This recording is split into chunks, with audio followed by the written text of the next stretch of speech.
Boa tarde. É com imenso prazer que eu dou abertura à mesa 6, intitulada Diálogos, do evento Paulo Freire, 100 anos de Praxis Libertadora.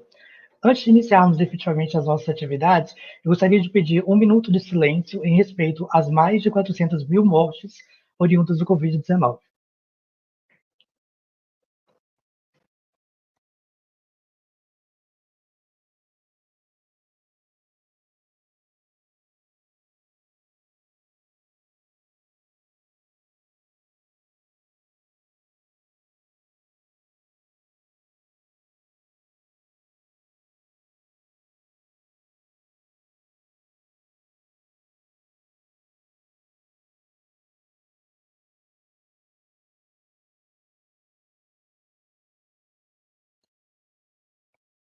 Visando agora uma questão de acessibilidade, eu vou me descrever brevemente para iniciarmos as atividades. Eu apareço na tela com o enquadramento do tronco para cima, sou um homem, com cabelos, barba e bigode curtos e pretos, olhos pretos, rosto arredondado, uso um óculos de cor azul e uma camiseta preta básica em contraste com uma parede de fundo azul atrás de mim. Eu também utilizo fones de ouvido preto, sem fio. Então, boa tarde novamente. Eu sou Gabriel Nascimento, sou doutorando do programa de pós-graduação em Educação e Saúde na Infância e na Adolescência da Universidade Federal de São Paulo e sou professor do Instituto Federal de São Paulo, no campus Registro. A mesa de hoje tem o título de Diálogos e está sob a coordenação da professora Sueli Fidalgo e eu. A professora Sueli Fidalgo é doutora em Linguística Aplicada e Estudos da Linguagem, com foco na formação de educadores, a linha na qual ela atua atualmente no curso de licenciatura em Letras, Português e Inglês, e também no programa de pós-graduação em Educação e Saúde na Infância e na Adolescência da Universidade Federal de São Paulo.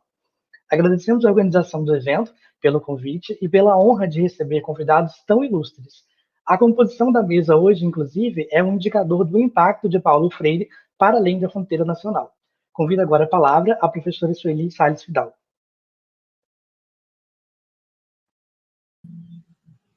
Agradeço ao Gabriel pela apresentação, por iniciar essa mesa, também por nos pedir 1 minuto de silêncio, que é algo tão importante nesse momento. Agradeço à comissão organizadora pelo convite para coordenar essa mesa, que é tão importante, uma mesa em que discutiremos diálogos de Freire com outros importantes pensadores da educação.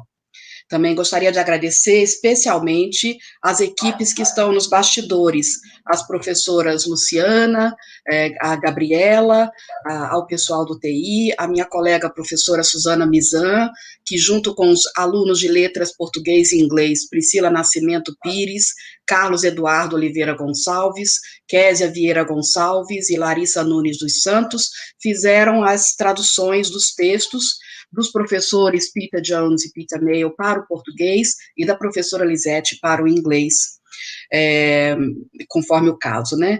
E não posso também esquecer de agradecer aos intérpretes de Libras, aqui a Caroline e o Vinícius, por seu trabalho sempre tão profissional em todas as ocasiões em que nos encontramos. Já agradeço também, antes que me esqueça, a todos os que estão nos bastidores, passando as perguntas para nós, traduzindo as perguntas para o inglês ou para o português.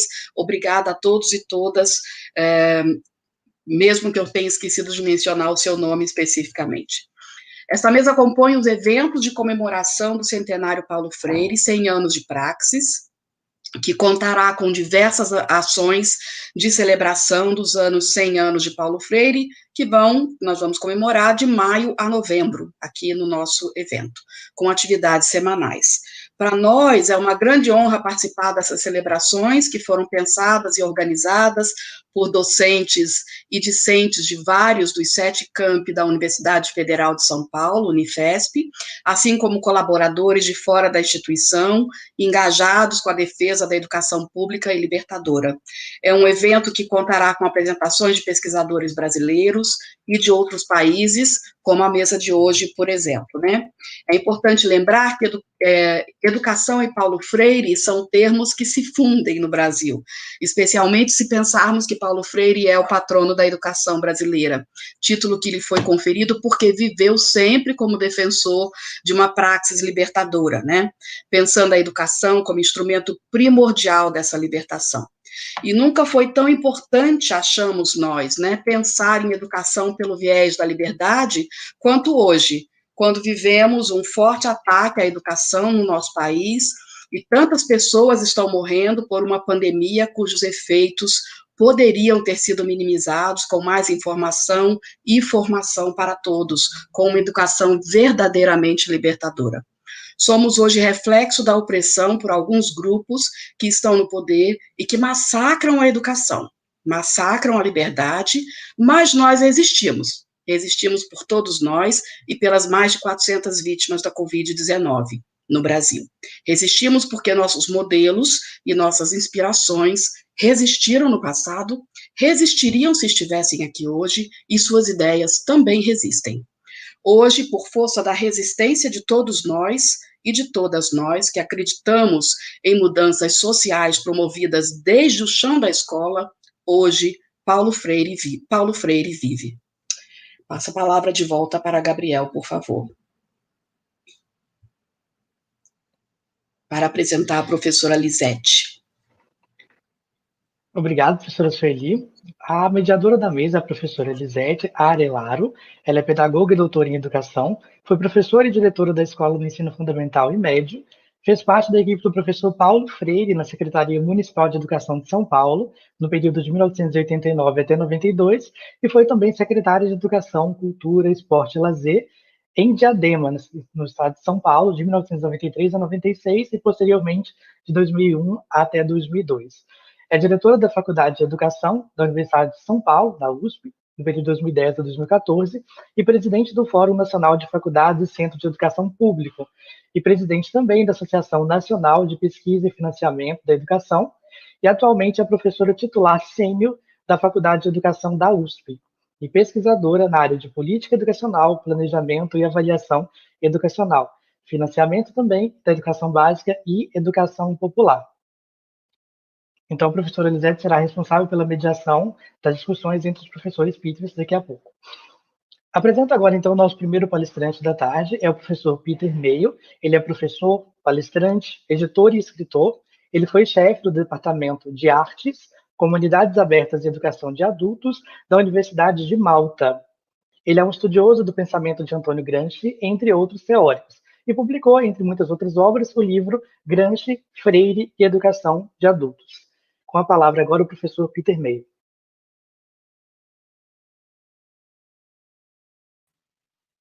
All right. I can start, right? Yeah. Ok. Um abraço grande a todos. Os meus amigos em Brasil. Muitos. So, my talk is going to be, I'm sorry, but my Portuguese is a few words here and there. I can speak a bit of Spanish, Italian, of course. Portuguese, I did learn, but I need to revise my verbs. Okay, my last time in Brazil was in Marília, and it was a conference on Gramsci. And Paulo Freire, normally when I write Paulo Freire e Antonio Gramsci, first I put Gramsci and then Freire because of chronology. Gramsci died in 1937, Paulo Freire was born in 1921. But today, agora, I have to put Paulo Freire first because this is a conference celebrating the centenary, 100 years of Paulo Freire's birth. Okay, I need to now we have this in translation, so I need to balance this a bit. Just a minute. Oh.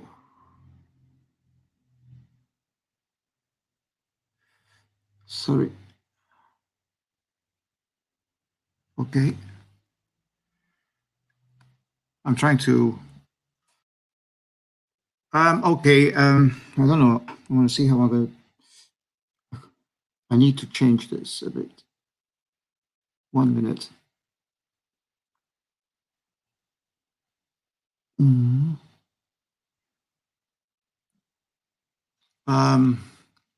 Okay, I can put in the first slide in Portuguese. Next one, the next one.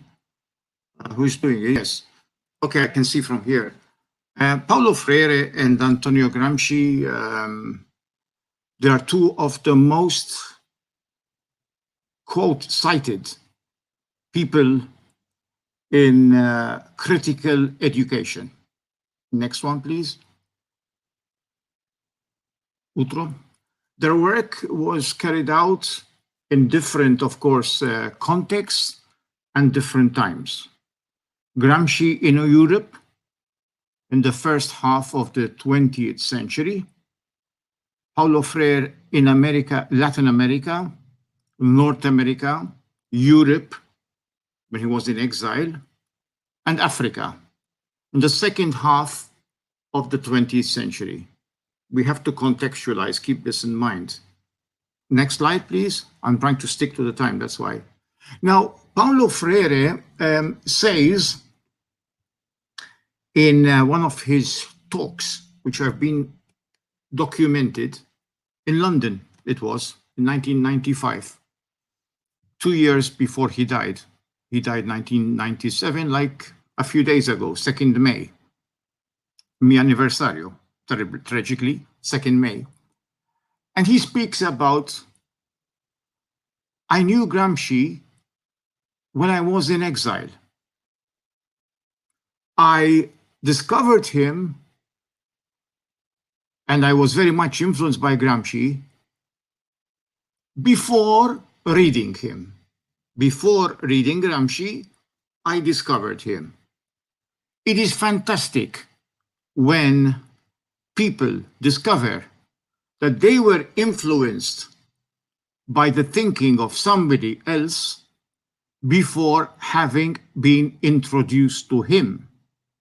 He's introduced to his intellectual production. In actual fact, it is documented by Carlos Alberto Torres and Raymond Moreau. They're probably quoting a source from Brazil, that it was Marcela Gajardo who introduced Paulo Freire to Gramsci when they were in Chile, when he was in exile. Paulo Freire was. Can I have the next slide, please? Of course, when you read the major works, you will find a very obvious common influence in both Gramsci and Freire, which is the Marxian influence. In volume 4 of the critical edition of the prison notebooks edited by Valentino Garatana from the University of Salerno, Garatana gives us a list of the texts by Marx and Engels, which Gramsci cites in his cuadernos, in his prison notebooks. Das Kapital, U Kapital, Theses sobre Feuerbach, the thesis on Feuerbach, the contribution to the critique of the philosophy of right in Hegel, the introduction, of course, the Sacred Family, the Holy Family in English, the 18 Brumaire of Louis Napoleon Bonaparte, the critique of the Gotha program, and many writings, newspaper articles. Marx was also worked as a journalist for American newspapers from Europe. That's how he earned a living. Can I have the next slide, please?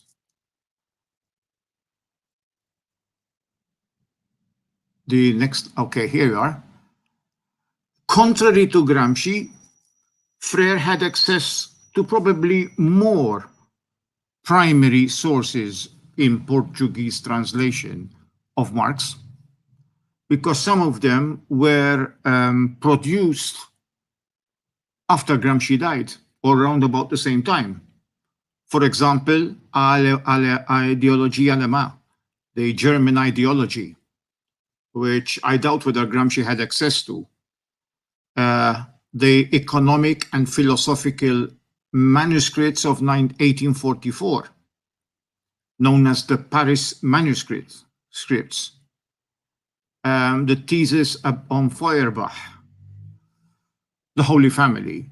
And you will find these mostly in his early works, in Paulo Freire's early works, Pedagogia do Oprimido, Pedagogy of the Oppressed, because there are references to these works, and very prominent references to these works. So both were influenced by Marx. One is obvious, a leading figure in the Italian Marxist movement, and one of the founders of the Italian Communist Party. Before that, he militated as in the radical wing of the Italian Socialist Party, which had different currents. Can I have the next slide, please? Yes, and of course, Paulo Freire, as I said, got introduced to Marxian ideas probably during his time in Chile. Because before that, the influences were many for Freire, very strongly the Christian influence, and the influence of the, I have no time to explain, but the influence of the Christian left, from even also the influence of certain French philosophers like Teilhard de Chardin and many others. There's been a book published about this a few years ago. And so mostly from the Catholic left, Jacques Maritain, Teilhard de Chardin, and a number of others. Also, he was very close to people in the, let me put it this way, the left wing of the Christian Democratic Party in Congress in Brazil. Very much influenced by the, what we call in Italy, the Christian Democratic Center-Left, Centro-Sinistra, from Fani, Moro, maybe even Romolo Murri before. Some of the texts, the early text by Marx, and also here the later text by Marx, where Marx becomes, I would say, more economic than philosophical, and also it's much stronger. I'm not saying they're always there, but the two elements, and where Marx talks about the social relations of production, like the Cartas de Guinea-Bissau by Paulo Freire, very much show that even Capital Volume 1 by Marx became a very important influence on Paulo Freire, because now Paulo Freire, who is in exile, he's working for the he was working for the International Church organization in Geneva, where his daughter still lives, in fact, and he was sent on a mission to help many colonies, former colonies of Portugal, which were involved in a terrible war of liberation against the Portuguese colonizers. And after the revolution in Portugal itself, against the Portuguese junta, this liberated Portugal, but also liberated the colonies. Freire says the struggle for liberation against the colonizers liberated the colonizer itself, because many people got back from the colonial wars in Africa. Paulo Freire then was sent there to help the governments develop educational programs for independence and to make it different from colonial education. The idea was to try and also Africanize education, because that education, which is so close to the indigenous culture, was completely erased by the Portuguese colonizers. Remember the famous statement, problematic statement by the president of the dictatorship in Portugal, Salazar, who said Africa does not exist, which is a big statement and a shocking statement, which means basically there's no such thing as African culture, that we have to bring civilization to them, which is a typical colonial approach, what the English would call the colonizing mission. And now we want to recuperate. The idea was to recuperate that which is indigenous, that which is popular, which is what Paulo Freire is all about to a certain extent, without throwing out the most useful elements of colonial education as well, because there are things which one can appropriate, take over. In English, there's an expression which says, do not throw out the knowledge baby with the ideological bathwater, is an expression used in England. So Paulo Freire was very much influenced here, therefore, with a more political economy approach, primarily coming from the writings of Amilcar Cabral himself, okay, the leader of the PAIGC, the movement for independence of Guinea-Bissau and Capo Verde. And also he went back to Marx, but Marx of Capital, the Marx of Capital. And I would also add, if you read the letters, and having read the letters, I can sense also what Marx wrote about education, what is called a polytechnic education, combining labor and education together. And you see this in Cartas 11, which is basically very much taken out of Karl Marx, address to the international working men's movement, known as the Geneva Resolution of 1863, I believe, or 65. I got, my memory is playing tricks with me. Oh, by the way, he worked for the World Council of Churches in Geneva. I'm getting old and I'm forgetting.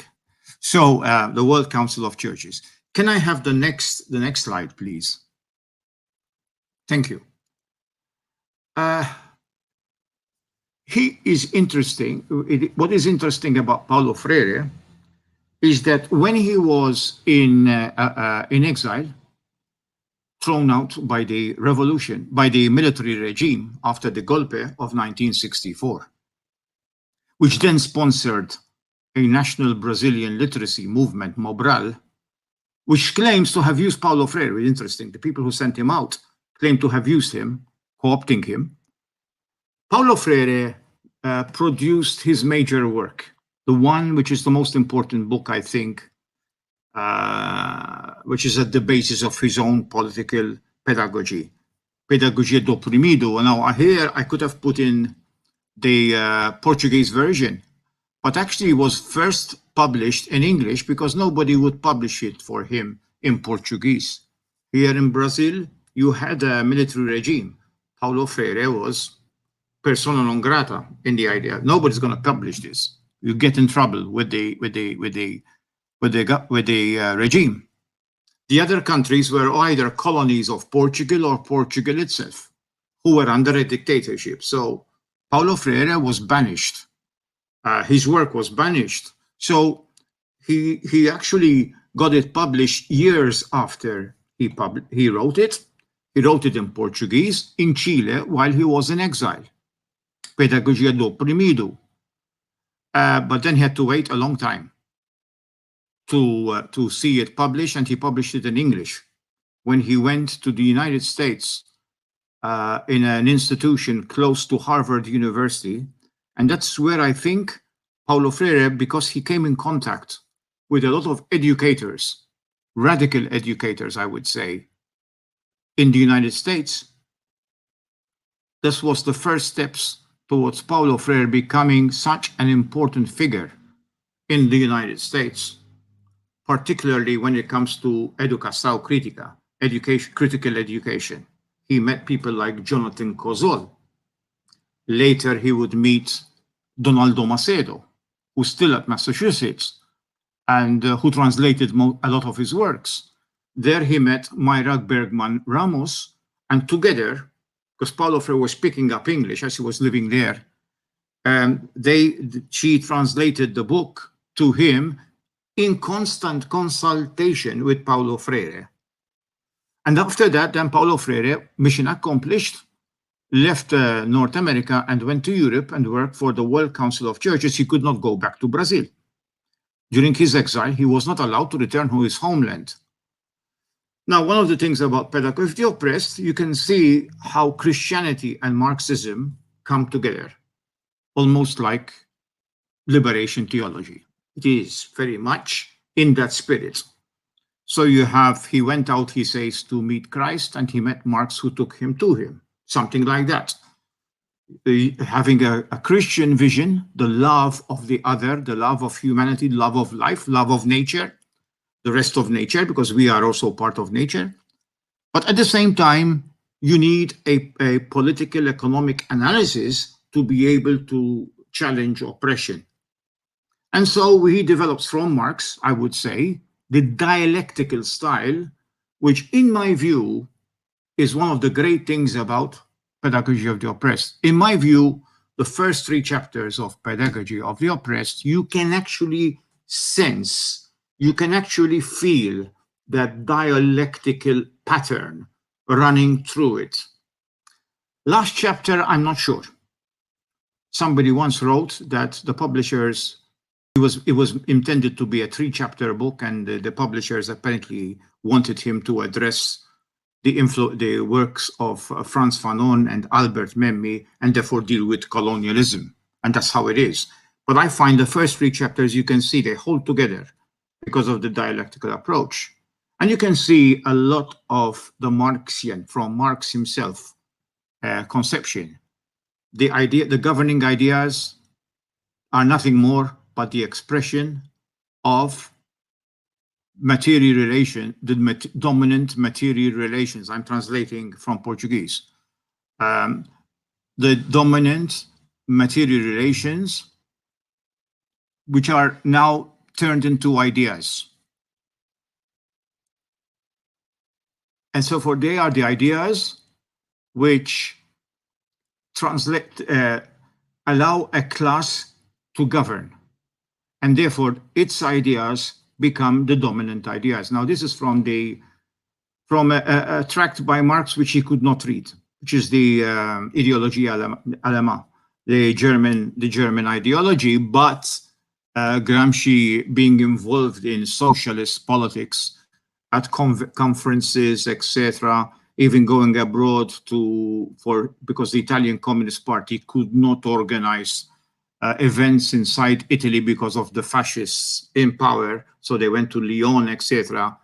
These ideas, even though they may not have had access to the German ideology, had been percolating, had been moving around within socialist conventions and Marxist conventions.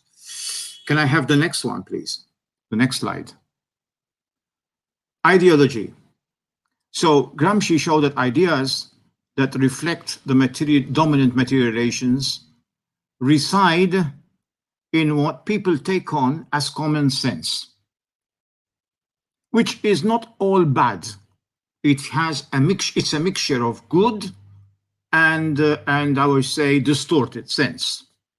So we have a contradictory consciousness, because there might be things which connect with our everyday life. However, some of it makes sense. Others are contradictory. For instance, a classic example which I use in my teaching, migration. I meet people in Malta who are afraid, Maltese people, autochthonous Maltese, who claim to be Maltese by several generations. They fear the migrant. Why? Because they take our jobs. So this is the problem, for me, the distorting element. But that they are in a position of fear, that they are in a position of fighting for their jobs is a reality, where the distortion is that instead of seeing where the danger is coming from, the capitalist approach to divide and rule, to split people, they put the blame on other victims of the situation, who is the migrant. And therefore, they don't see that both they themselves and migrants are in a similar situation. In fact, the local ones are probably better because they do have some kind of social services, but they are probably better.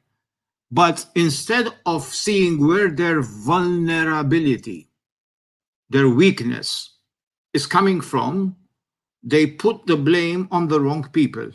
And this divides the oppressed. It divides the oppressed, migrants and local people who are being exploited by capitalism. However, they do not see the enemy being capitalism, but in the equally exploited but ethnically different people who are supposed to be coming to take their jobs. And they are being paid, and they don't see that even though their jobs are big, their salary, their pay is going to be decreased. It probably is even stronger than what the migrant gets paid because he or she are being exploited. But we don't see that, and that's a confusion within capitalism. We can see a crisis, but then we're putting the crisis on the individual and not on the system itself. And that's ideology, how it obfuscates, how it mystifies reality. It's like as camera oscura, as Marx writes about this. It falsifies, it mystifies reality for you. And for Freire, popular consciousness is not just simply to be celebrated, because it too has a lot of ideology. And in Pedagogy of the Oppressed and Cultural Action for Freedom, he talks about meeting peasants and how the blame on the wrong source, the will of Allah, the will of God. What can I do? كيف أصير? What can I do? So Freire writes about different levels of consciousness, and the pedagogy he inspires, because I think it's the educators who have to find the pedagogy depending on the context. You cannot transfer one pedagogy from one context to another. Experiments, Paulo Freire says, cannot be transplanted. They must be reinvented. This is part of the work. Now, of course, many people do question that. So I'm not saying Paulo Freire is also open to criticism and is exposed to criticism. People say, well, this is a very elitist, ethnocentric, Enlightenment way of looking at things. So there is a big debate to be held here, is what constitutes bad sense and good sense. Good sense according to whom and for what? So we, especially postmodernists raise this a lot. Let me go to the next slide, please. But there are resources of hope in both Gramsci and Freire. Both have a sense of agency. Both who could easily have despaired in their real life, one placed in prison to stop his mind from working for 20 years. Well, he only lived 10 years, but it worked a lot because that's how he wrote the prison notebooks, amongst other things. Also discussing with other prisoners. Some were in favor and some were also Marxist, but against Gramsci. They found his ideas as revisionist. They found his ideas as being contrary to the United Front, which Lenin wanted. There's a big debate about this. There's a film, actually, which brings this out in Italian. So some of them, both of them, denied determinism. They denied determinism, that history has a life of its own, from Hegel, and this history is moving in a certain direction. No, they believed in action. However, as Marx says in the 18 Brumaire of Louis Napoleon, yes, we have the potential as human beings to bring about change, but we do not bring about change as we wish and as we like it. There are historical realities that one has to come to terms with. So for them, both confronted a very deterministic, evolutionary deterministic, economia evolucionaria of change in the world, in the economy. Gramsci called them theories of grace and predestination. Change will come no matter what. Frere, a liberating fatalism. We shall bring you freedom. You know, it will come. No, it doesn't come. It has to be a combination between the structural restraints and your action. So, you know, when you try to create a revolution, the time is not ripe for it. It could be a disaster, as was the case with the Spartacist uprising in Germany, which Rosa Luxemburg was aware of, but and this cost her life. But she wanted to support them. She couldn't back out, even though she felt that it was not the right time. You know, you have a great strike and you think you're there, but it's not. And I think, unfortunately, fatally, she was proved right at her own cost. So can I have the next one, please? Both of them saw capitalism and the stage in which capitalism was at the time when they lived for what it was. Gramsci, Taylorization, the Fordist production. Frere, towards the end of his life, neoliberalism, and he was writing about it when he died. In fact, some of the writings about neoliberalism were published posthumously. Can I have another one? And you understand that you have the film by Charles Chaplin showing the extreme form of Fordism, and of course the guru of many of the economics which we associate with neoliberalism, Milton Friedman, which had tragic results, even though he always said that he had nothing to do with it, in Chile after Allende was deposed, because they wanted to take up the model of the Chicago boys who were trained by Milton Friedman and Arnold Harberish in Chicago, which is basically neoliberalism. And then you have a government which is nationalizing copper and other things, you know, so we had to have this friction. Anyway, can I have the next one, please? Yeah. There were signs, all these were signs, both of them, Fordism, neoliberalism, as capitalist reorganization to counter the tendency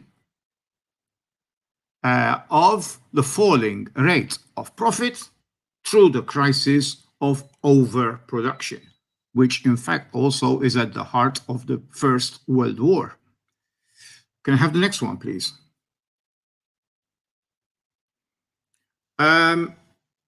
They looked at education, both of them, in a very broad sense. Gramsci's, if you want to look at for Gramsci, what Gramsci wrote about education, you don't just read his notes or newspaper articles about education, his letters about the education, for example, of his niece, or his notes in Quaderno 4, 4, e 12, and 12, which talk about the Unitarian school. Those are important. Or his writing, but the whole corpus of writings by Gramsci, particularly the prison notebooks, is all about education, because they are all about development historically taught from the communes, the Middle Ages, etc., communes, etc., towards the present situation, and therefore hegemony from both a historical and contemporary perspective. And for Gramsci, every relationship of hegemony is a pedagogical relationship. So for Gramsci, Gramsci is all-encompassing. So when people ask me to write about or speak about Gramsci and hegemony, I have to speak about hegemony. I have to speak about theater. I have to speak about everything. I have to speak about factory councils, industrial democracy. Too much for a 1-hour talk is impossible. The whole corpus is hegemony. It's at the heart. Education is at the heart of hegemony. And of course, it is something which cuts across the state, which comprises two interrelated elements: political society and civil society. We separate them to explain things, but in reality, they are inextricably intertwined. Repression and ideological influence are all there. You talk about schools, there is both repression, some countries more than others, and there is also ideological influence, etc., etc. The press, you have ideological influence, but you also have repression. You know, who gets heard and who isn't, who gets published and who isn't. And he talks about different forces trying to come together. Some come through alliances, which can be short-lived, but some have common interests, like you had in Brazil between the, and you still probably have, between the industrial bourgeoisie in the southeast and other places, and the latifundisti of the nordeste. There is an alliance, a big alliance, which keep a particular historic bloc histórico in place. Now, this is something which is deeply ingrained. It's not just an alliance. An alliance can become a historic bloc, but not necessarily so. In Italy, you have the same. You have the latifundisti in Gramsci's time of the islands and the south, the landowners, and you have also the industrialists in the north. And how the two are related is part of the discussion about Gramsci and the role of intellectuals in this relationship, of which I have very little time to go into. Can I have the next one, please? For Freire, again, his notion of education is much bigger than simply schools. And even though he's connected with Educação para de los Adultos, it is more than that. It is more than that. Education is broad for Freire. When you look at his books, he's talking about everything, not just about schools and adult education. They are important, but it's more. He talks about social movements, like, for example, the MST, one of the greatest social movements in the world, and one of the greatest southern subaltern, a Gramscian term, social movements we have today, together with the Zapatista movement in Chiapas. So we're talking about this, and also relationship between, therefore, education as part of the relationship between social movements and party. The party should not take over social movements. Social movements are a larger force which has greater freedom from the party. But that the party cannot take it over, but it must listen. If it does not listen, it will become stagnant. It will stop. And he probably had the Partido Trabajadores in mind because he was a founding member. So the party must listen to social movements without taking them over. That is how you increase your democratic spirit in a place. Can I have the next one, please?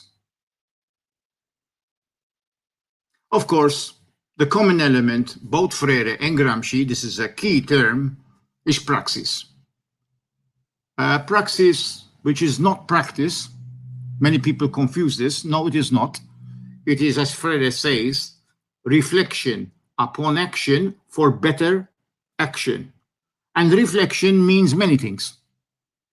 Discussing the actual situation, going to theory, revising theory from your own practice, revising, etc.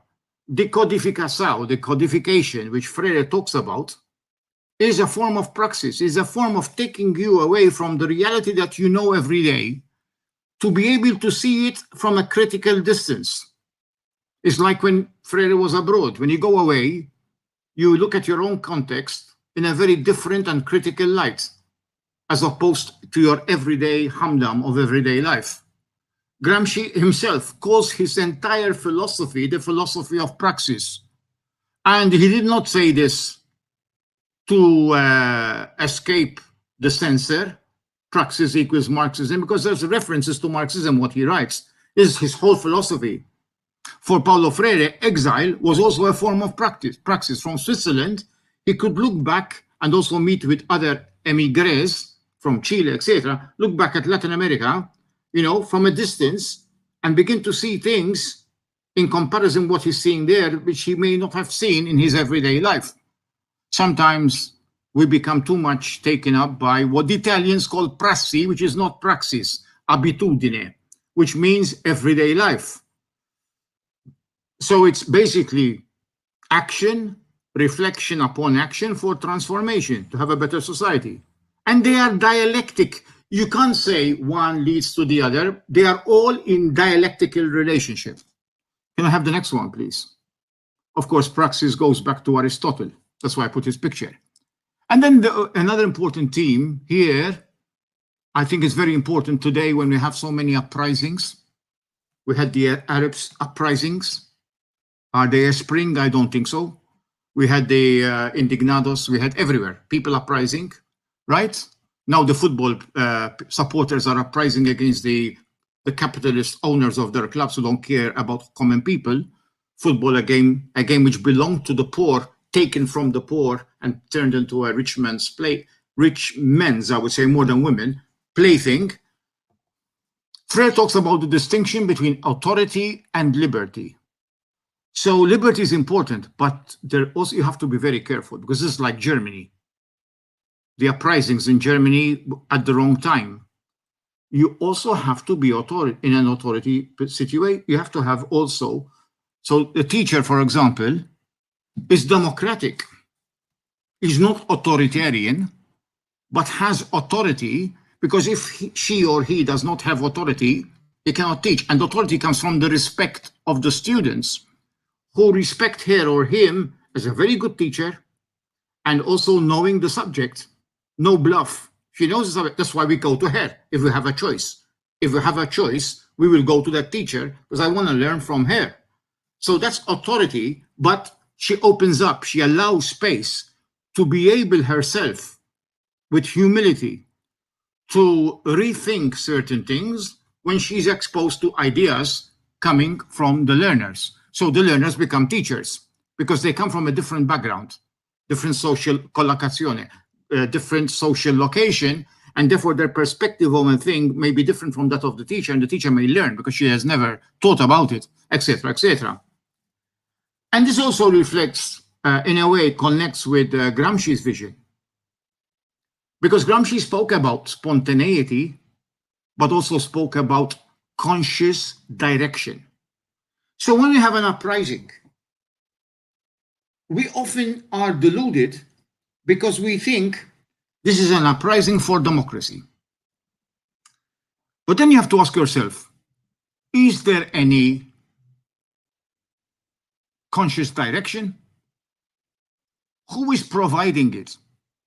Who is working from behind the scenes to direct it? And we have seen many revolutions disappoint the people who led them because the outcome was not the outcome that they expected. A classic example which comes to mind is Iran, the Iranian Revolution. There were Marxists, there were anarchists, you name it, involved against the Shah because they wanted democracy. And yet, who was providing the conscience? Well, it was the Ayatollah from Paris who was directing behind the scenes. And it took a trajectory very different from some of the original people who were there. We can talk about the same thing about the Arab uprising in Egypt. The Brotherhood hijacked it. They were providing some conscious direction.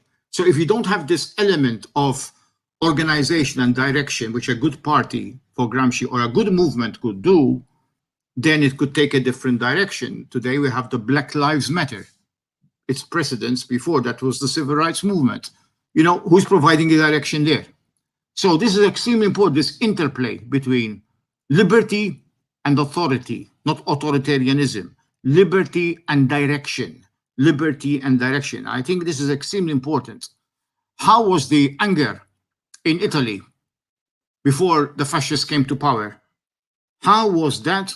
How did that lead not to a revolution as people expected in the northern part of Italy, but led to a fascist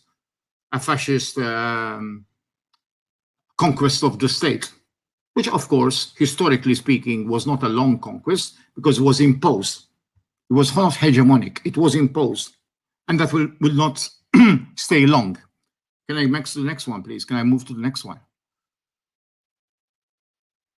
So even Gramsci then brings this down to education in the formal sense. He talks about spontaneous education, and he's looking at how certain people in Italy were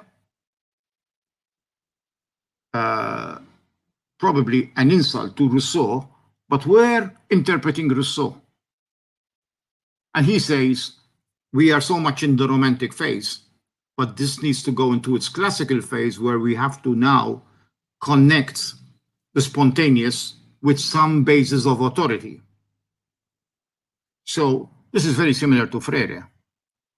We are talking about democracy, liberty, but the teacher must be in authority without being authoritarian. And there must be some kind of direction.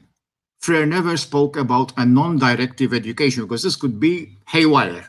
You know, it could be haywire. It could be laissez-faire, and he was against that. So there's a connection there between, and there is some kind of knowledge of which, even if you disagree with it, even if it has to be reconfigured because of its politics, needs to be mastered for people to be successful. So for instance, Gramsci, the same. Gramsci, when he talks about the language, he knows that Italian, the official Italian, is an imposition in a unified Italy of the Tuscan dialect. That is not popular for him. It is not national popular. It is not national popular. Does he provide a solution? Well, a very theoretical solution. I cannot see it working, where you have different dialects, different languages, different literacies, and to find a synthesis amongst these varieties, much easier said than done. But he says, although you must recognize that the dominant language is a biased language politically, you have to learn it not to remain on the periphery of political life. Paulo Freire faced this kind of situation when dealing with the people who were ruling Guinea-Bissau, because he said, let us go for Creole, not Portuguese. And the government, who knew the context probably more than him, definitely, because they are from there, just as you know Freire more than me, because I'm not from Brazil, what they did was they told him, do not interfere, because you don't know the complexity of the language issue. And of course, even I, coming from a former colony, we have a history of colonization, Malta, the language situation in former colonies are very complex, as it probably is in Brazil, where even your language, your national language, Portuguese, is an imposed language, a language of the colonizer. So, can I have I hope it's the last one, the next slide, please. Okay. Professor Peter Mayo, I'm so sorry to interrupt you. I just need to say that we are coming to the end of your presentation in terms of time, sure. And then we have to move on. So, do you think about 5 minutes is enough? Yes. Okay, thank you very much. And the same thing with culture. So you have privileged knowledge and popular knowledge, and therefore, how do you look at the relations between the two? Popular knowledge often leads to what becomes privileged knowledge. There's a lot about this. Can I have the next one? I mean, you can understand that. And of course, this is the source of my ideas, which I produced in a book. So here we are, we're finished. I produced in a book in English, which was For My Sins, because it's very marketable, not because it's very good, was translated in different languages. And this is the Portuguese one, published by Artemet Editora, 2004. Now it's time for me maybe to revisit and write a revised version. So thank you very much, muito obrigado for the invitation, and it was a pleasure and an honor. And I hope I also honor the memory of Paulo Freire in this 100th year of his birth. Obrigado. Obrigado, professor Peter Mayo, pela apresentação. A gente dá continuidade agora. Isso. A gente dá continuidade agora com a segunda palestra do dia, que vai ser proferida pelo professor Peter Jones. Ele é professor de Língua e Comunicação na Sheffield Hallam University desde 1989 e atualmente ele tem interesse nos seguintes campos de pesquisa: teorias de língua e linguagem e comunicação, filosofia marxista e abordagens marxistas da linguagem e a psicologia histórico-cultural de Levi Vygotsky. Então, professor Peter Jones, fique à vontade para proferir sua palestra. Muito obrigado. Muito feliz por estar com todos vocês hoje. E muito obrigado pelo convite. Paulo Freire and Lev Vygotsky. Some thoughts and questions on their relationship.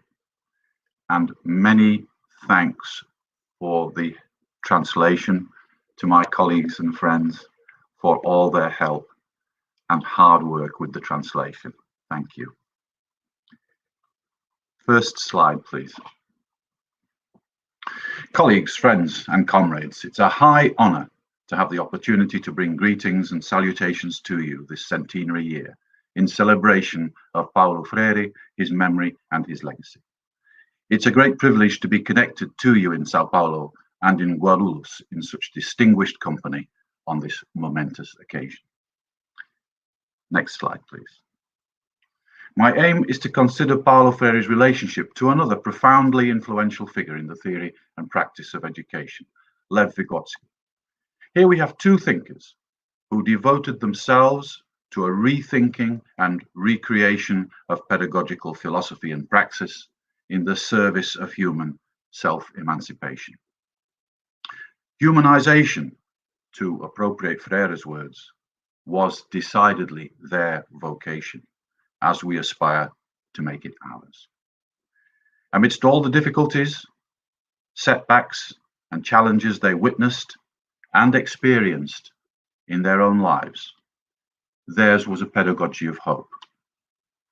Hope for the future, hope in the present, and more than anything, hope is what we need now. It's therefore an inspiring as well as humbling experience to be in dialogue with them, as well as to imagine a dialogue between them. If I have the special privilege of speaking first today about Paulo Freire and Lev Vygotsky, I claim thereby no special expertise and speak only as someone trying to learn from them, as I also hope to hear and learn from the experiences and views of all of you who are participating today. Furthermore, scholars like myself from the global north must try to respect the injunction of Boaventura de Sousa Santos.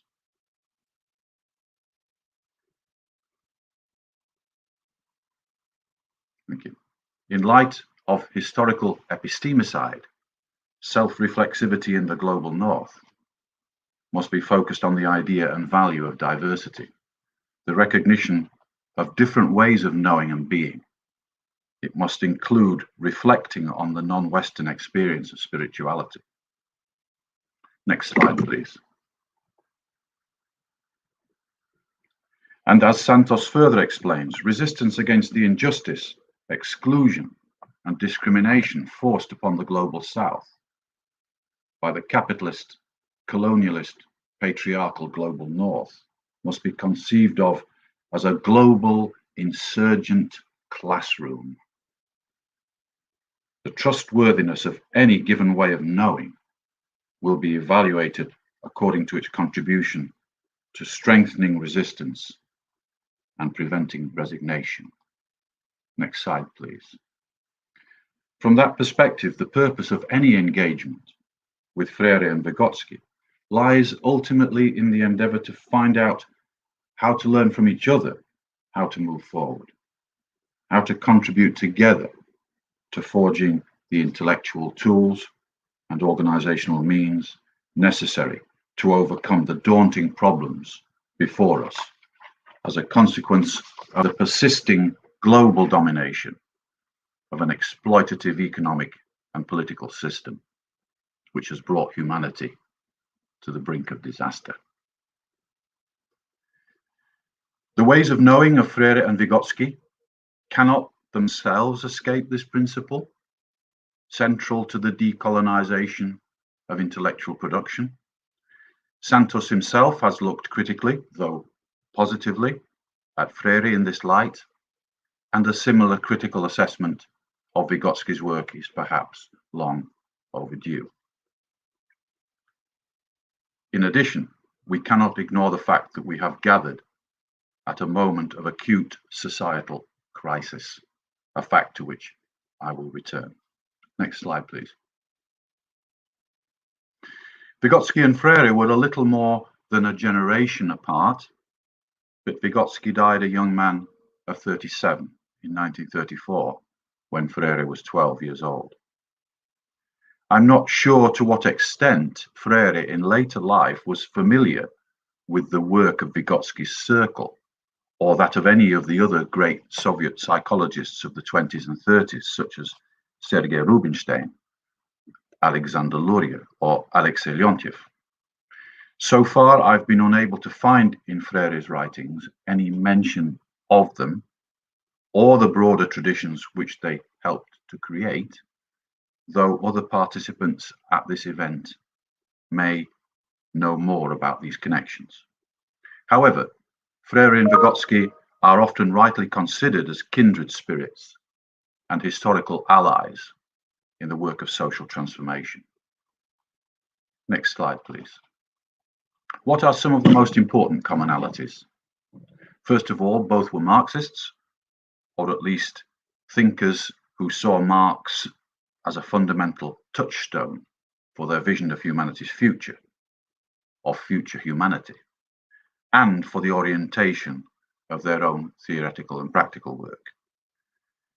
Freire's was a Marxism lit by his faith, as well as by engagement with humanist philosophers and with Marxists, including Gramsci, who were beyond the reach of the Soviet variant with which Vygotsky had to reckon.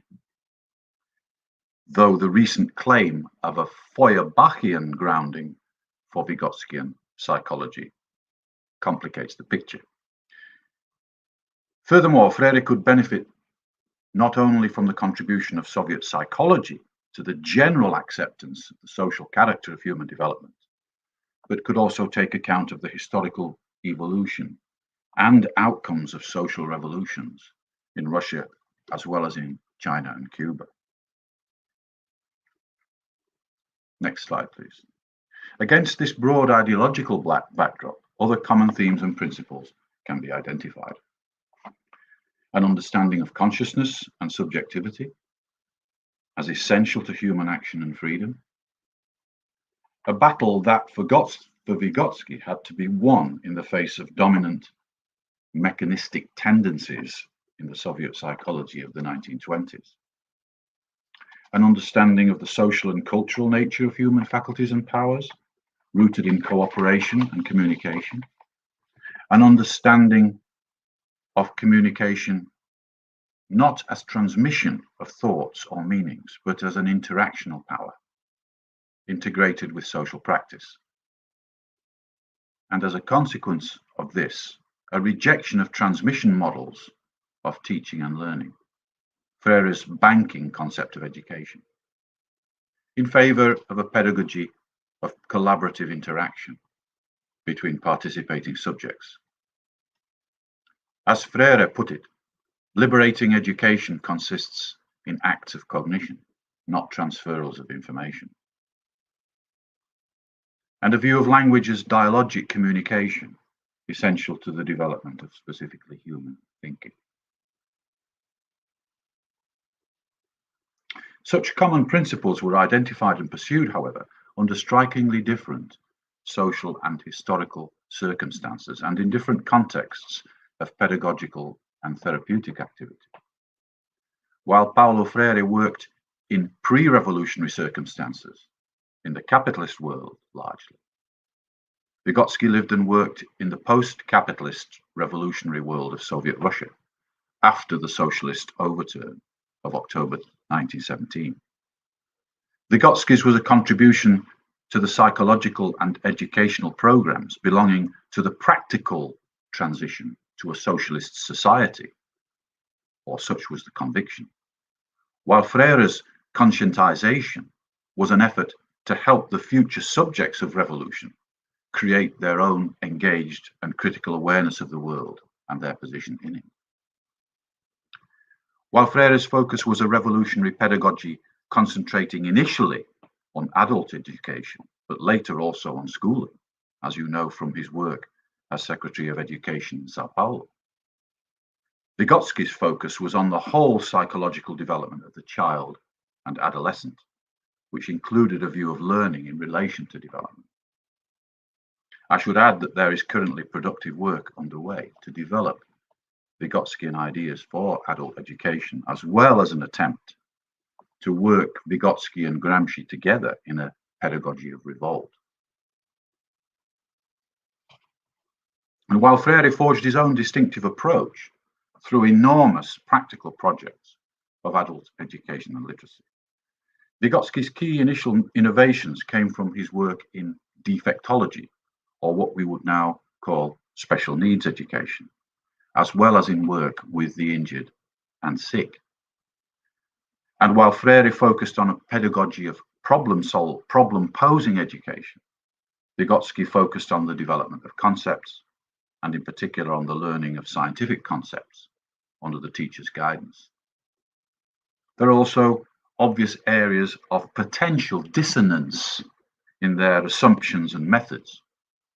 What would Freire make, for instance, of the cross-cultural research carried out by Luria in Central Asia with Vygotsky's support, to the characterization of primitive humans, or to the ways of teaching the propositions of an allegedly scientific sociology in Vygotsky's thinking and speech? But such issues aside, it's understandable if we see Vygotsky and Freire as allies on a broader historical canvas, and their contributions as largely complementary. Such is the view, for example, of Durade Freire, who noted a common ground based on Marxist influence and the complementary potential that exists between both educational tendencies. And she explains, both acknowledge one, a similar educational sequence in which learning evolves from the social to the individual plane, and two, the role language plays as mediating social interaction and as mediating the process of thinking. This common path leads to the final claim that addresses the complementary potential that exists between both educational tendencies. Because Freire's focus is on social action, while Vygotsky's focus is on social thinking, teachers can benefit from the two approaches by promoting higher levels of thinking at the same time that they empower students to overcome oppression. So with an appreciation of this complementarity of context and problem space, combined with a recognition of the intellectual journeys of these thinkers themselves, that we should approach with caution the comparison and evaluation of key methods and concepts.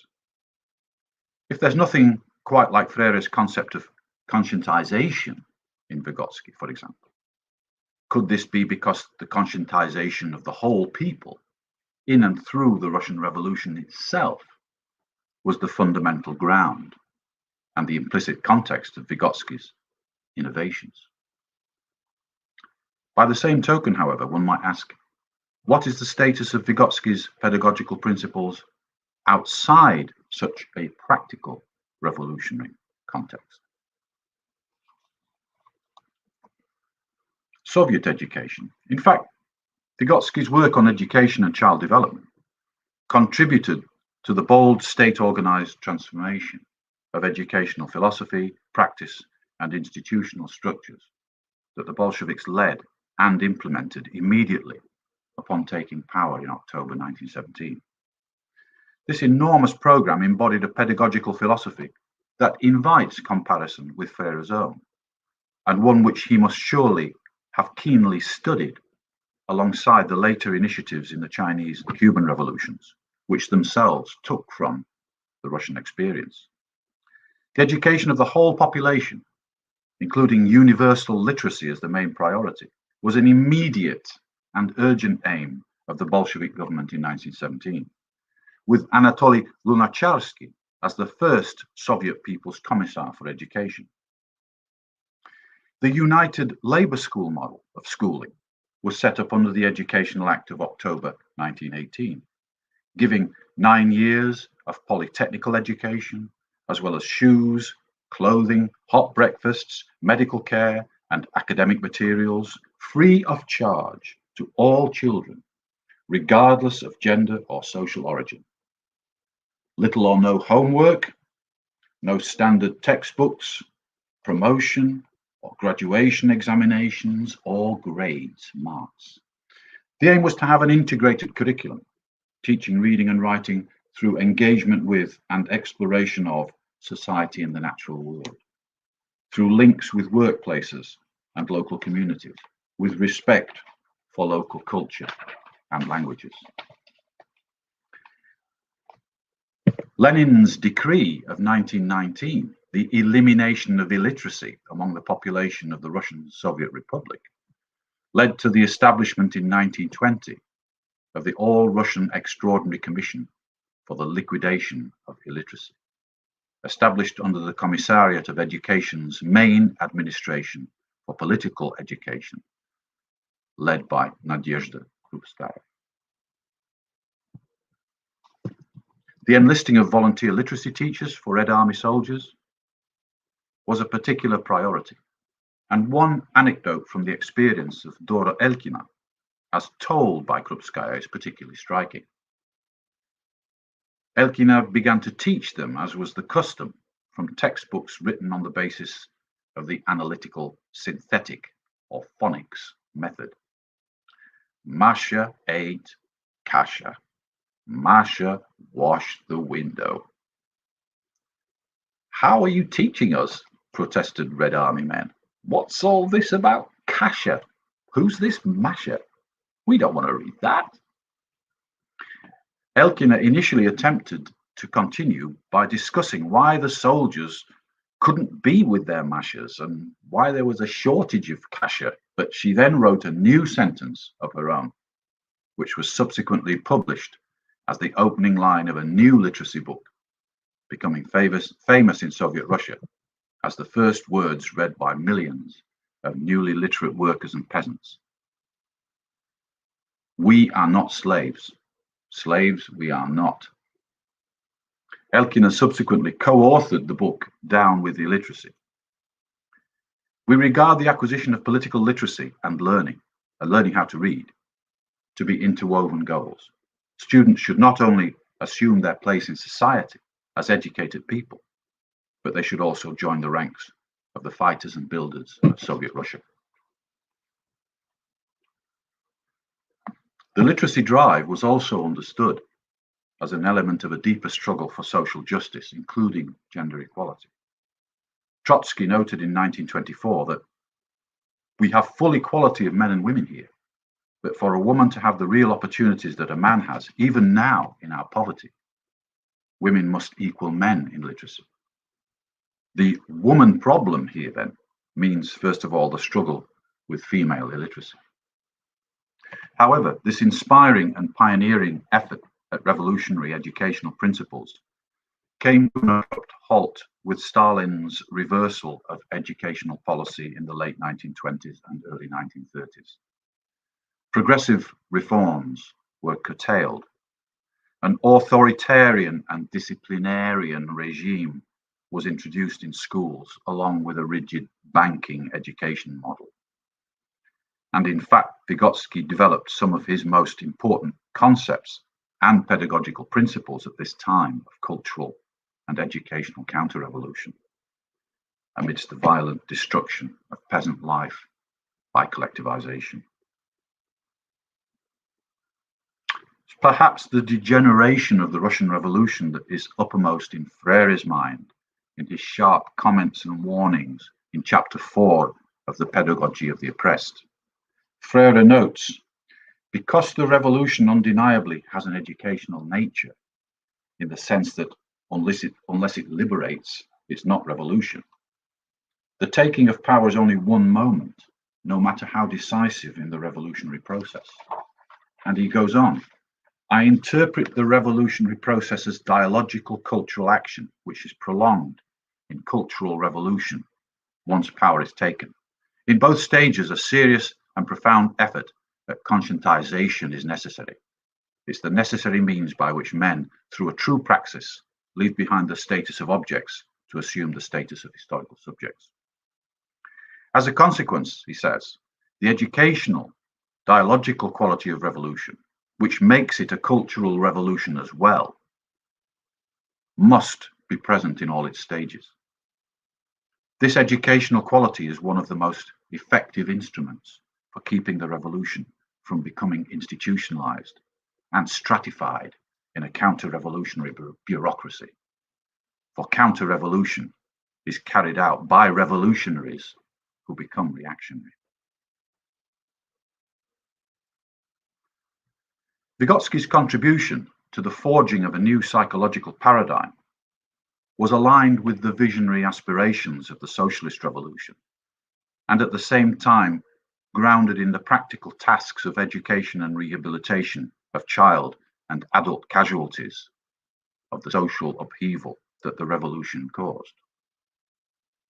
He took it that our mental powers are a purely human accomplishment, forged in a historical process of self-development and self-knowledge, and grounded in a social life built around the making and use of tools for productive activity. Such producing and self-producing beings were conscious beings, their consciousness a function of this communal productive life, which gave a distinctive, free and purposeful character to their collective and individual endeavors. An early eureka moment occurred when Vygotsky and Luria were treating sufferers of Parkinson's disease. One patient was unable to walk across the room. The Parkinsonian patient cannot take a step, Vygotsky says. But if you put a piece of paper on the floor, he will take this step. Vygotsky called the piece of paper an external sign, the patient influencing himself with the help of this external sign, a stimulus in the reflexological discourse of Vygotsky's account. And so it appeared that the human will, in this case the conscious capacity to walk voluntarily across the room, had been absent, but could be restored, recreated through the use of external signs.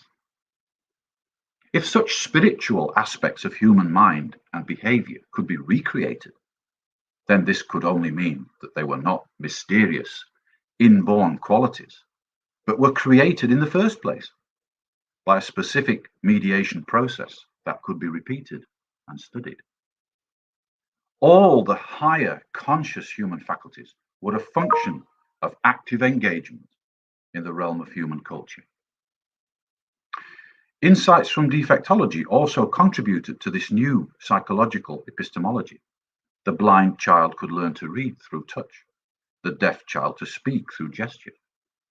In each case, the apparent limits to psychological development were simply the limits of the social and cultural world to which the children had access. These were not insurmountable natural deficits of the individual child, but deficits of the culture of society itself, which was metaphorically blind and deaf to the children's potential.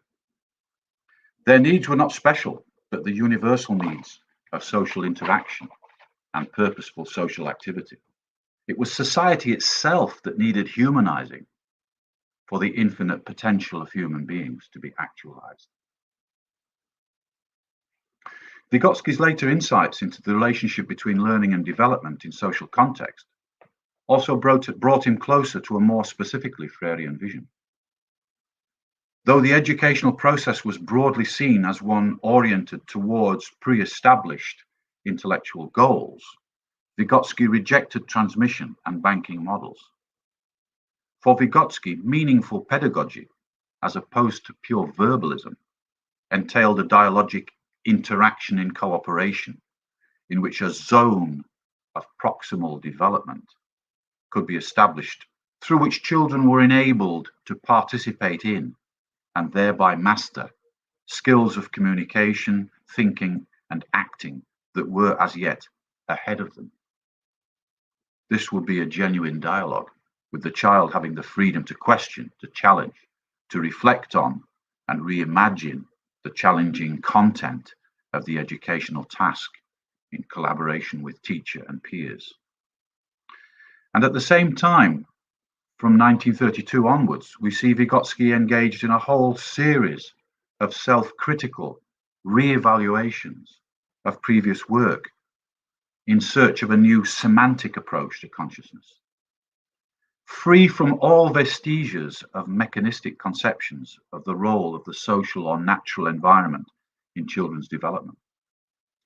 Vygotsky now insisted that the environment in which children act and develop could not be understood independently of the meanings they attribute to their surroundings through their active engagement with this lived, experienced reality. On that basis, a new unit of psychological analysis was tentatively advanced, perеживание, with its intimation of a novel semiology in which meaning is created in the very relationship between the acting subject and the world of people and things with which the subject engages. These innovations took Vygotsky a very long way from the reflexology of his earliest work, including his book, Pedagogical Psychology, towards a position with clearer affinities with Freire in its concrete focus on the actual lived experience of the social individual, through limit situations perhaps, and on the developing semiological powers unique to that individual as a function of his or her active life in the community. There's no way to know how Vygotsky's thinking might have progressed further.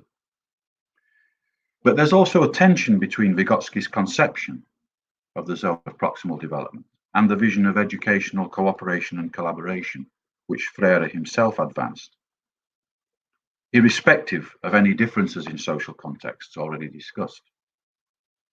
Vygotsky's zone of proximal development was a directed site premised on a clear asymmetry of roles between teacher and student. For Freire, on the other hand, education must begin with the solution of the teacher-student contradiction by reconciling the poles of the contradiction so that both are simultaneously teachers and students. For Freire, teachers, students, and students, teachers were fully equal partners and participants in the dialogic social process, jointly pushing the horizon of the known into the completely uncharted waters of untested feasibility. Such dialogic action can't be limited to the reproduction of what any of the partners already know or can do, but it's a genuine becoming, the dawning of an emergent social reality through testing action, which reveals its hitherto unperceived viability. Problem-posing education, therefore, is revolutionary futurity, prophetic, and as such, hopeful. A simultaneous breaking down of the social relations and vertical power differential in the traditional teacher-student roles, and the transcendence of the cognitive fixity and stability of the object to be cognized. The recognition of this tension is now driving the innovative educational research of colleagues here in Sao Paulo. And there I will end my thoughts on Freire and Vygotsky and look forward to hearing other participants' views on the questions I've raised. But there are a few final thoughts. It would perhaps be fitting in the awful circumstances of the present pandemic to remember Paulo Freire's words that humanization, while it has always been our central problem, now takes on the character of an inescapable concern, as we perceive before our eyes the extent of dehumanization, we ask ourselves if humanization is a viable possibility. What can we learn from our two great representatives of liberatory pedagogy that might help us take forward their legacy and vision in these new and most difficult times? What would Paulo Freire make of today's Brazil? What would be his response to the pandemic crisis? He would no doubt be heartened to see Lula, his old friend and comrade, free and able to campaign against the architects of death and destruction, but would have to recognize, as we must also recognize in the UK, that any political strategy the left may have had for the pandemic, if they had any at all, has failed completely to halt the process of literal dehumanization through infection and social collapse. The first lesson, one on which Freire himself insisted, is that there's no model or method in his work that can be followed or applied. Indeed, to think otherwise would be to profoundly misunderstand his work. We can't enter the process of social transformation as subjects through being the objects, the passive recipients of another's word. By definition, untested feasibility does not exist in advance of our struggle for the collective good. We are therefore individually and collectively in the territory of problem-posing education without compass or map.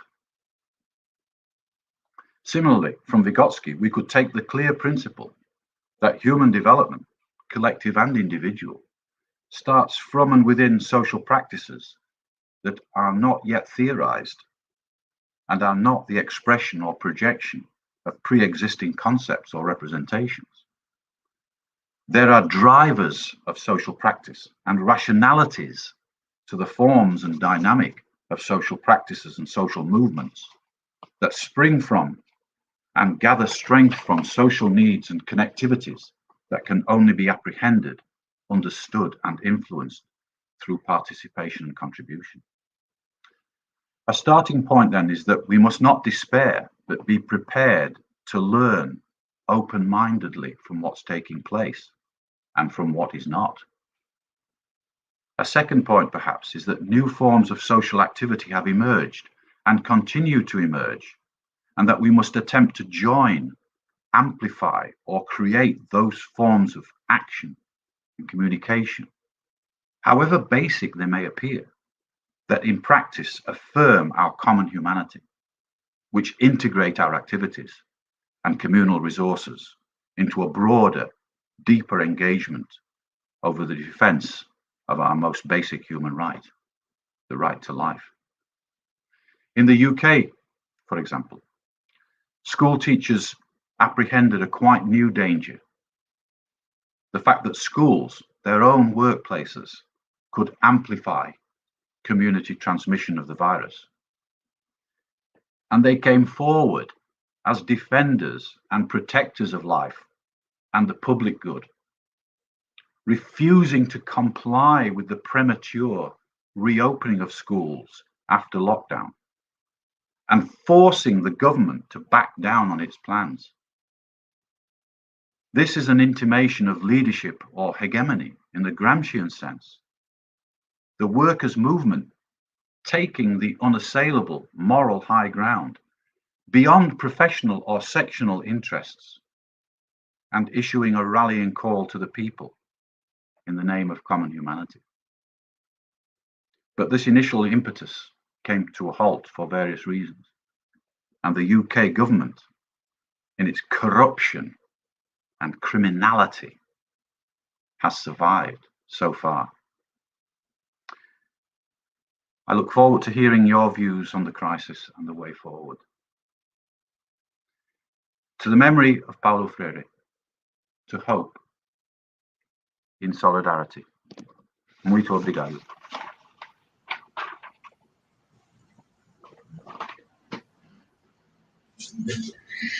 Agradeço ao professor Peter Jones pelas palavras tão brilhantes, tão sensíveis que nos tocam profundamente, nos tocaram profundamente. Os comentários no YouTube são só de gratidão. Muito obrigada. We thank you, Professor Peter Jones, for your words that touched all of us. I can read the comments on the YouTube chat, and everyone is very touched by your words, and at the same time, everyone is reflecting a lot about what you said and the dialogues between, the possible dialogue between Vygotsky and Paulo Freire. Thank you very much. Thank you.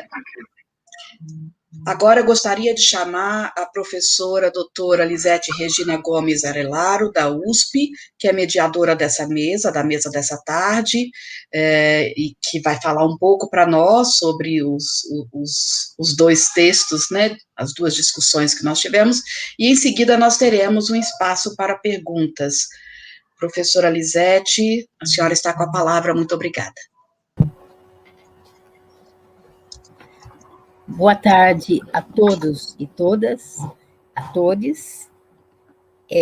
Tive o privilégio de participar da equipe do professor Paulo Freire, quando secretário de Educação na cidade de São Paulo, na gestão Luiz Erundina, 1989 a 92. E hoje tenho o prazer de trocar informações sobre esses três intelectuais, Paulo Freire, Antônio Gramsci e Lev Vygotsky, com os colegas Peter Mayo e Peter Jones. Bom, eu quero primeiro deixar claro que eu não sou uma especialista em Gramsci ou em Vygotsky. Eu sou uma interessada neles, né? Eu leio para o meu consumo, sou uma gramsciana e tenho identidades com Vygotsky. Mas eu conheço mais as teorias freirianas, porque venho trabalhando nelas há cerca de 30 anos. Né? Cumprimento também a Unifesp, campus de Guarulhos, por essa iniciativa de comemoração do centenário, né, de Paulo Freire, e a comissão organizadora por propor este debate interessante. Né? Mas antes, eu acho que, até para informação dos nossos convidados, é importante contextualizarmos que o estudo mais sistemático de Gramsci iniciou-se no Brasil a partir do início da década de 80. Isso não significa que não existissem estudos livres ou cursos sobre sua obra nas universidades brasileiras, mas a divulgação mais massiva, especialmente na formação de professores e professoras, vai acontecer a partir dessa década. Em especial, é importante lembrar aqui, pela iniciativa do professor Dermeval Saviani, quando professor nos cursos de pós-graduação da PUC de São Paulo e hoje professor na Unicamp. O mesmo aconteceu com Vygotsky, pois alguns dos governos eleitos em 83, para lembrar, na fase final do golpe empresarial militar de 64 a 84, foi a primeira eleição livre, né? Incorporaram nos seus programas de governo um novo clima do país que cobrava também para a área de educação propostas mais democráticas. Não por acaso, e com a colaboração das pesquisadoras argentinas Emília Ferreiro e Ana Teberoski, que vieram várias vezes no Brasil, né, e contribuíram nesse processo de formação, Vygotsky passa a ser leitura obrigatória nas faculdades de educação, e em especial na discussão sobre construtivismo e socioconstrutivismo. É importante destacar ainda que o atual governo não respeita nem Gramsci nem Paulo Freire, e não respeita provavelmente Vygotsky, porque não conhece, né? Nunca ouviu falar. O movimento Escola Sem Partidos, por exemplo, também devidamente chamado por nós de Escola com Mordaça, desconsidera sistematicamente as obras de Freire e Gramsci, manifestando, inclusive, a intenção de retirar o título de patrono da educação brasileira de Paulo Freire. Para o atual governo, todos nós que reconhecemos a importância da contribuição de Paulo Freire Gramsci e Vygotsky, somos chamados de comunistas culturais. Com muito prazer.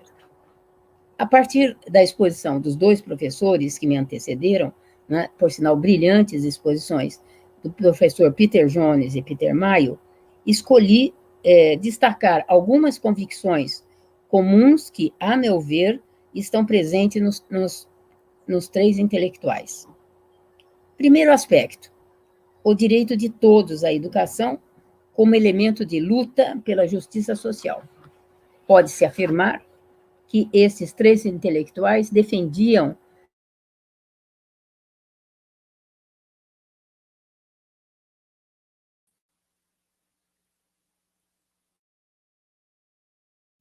Professora, seu microfone está fechado. Faz tempo, Gabriel? Não, pouco tempo. Tá bem. Portanto, pode-se afirmar que esses três intelectuais defendiam com ênfase o direito à educação, embasados na convicção de que todos podem aprender. Vygotsky, conforme enfatizou o professor Jones, atuou numa situação pós-revolucionária, num país com mais de 80% de analfabetos, né, e como pretendia se tornar um país socialista, a alfabetização de todos começou imediatamente. Gramsci, apesar de admitir que a escola, como uma instituição que apresenta e defende a ideologia dominante, sabia que esse processo não era monolítico e que, portanto, o processo de contradição permitia contestar o status quo. Defendia que a escola, ainda que não só ela, tem um papel central na possibilidade de uma reforma moral e intelectual. Paulo Freire, que inicia a sua atuação na área da educação de jovens e adultos, também acreditava que a alfabetização era uma arma necessária para qualquer batalha. Ele enfatizava, no entanto, que o reconhecimento desse direito exigia necessariamente que as pessoas acreditassem que, de fato, todos tinham esse direito.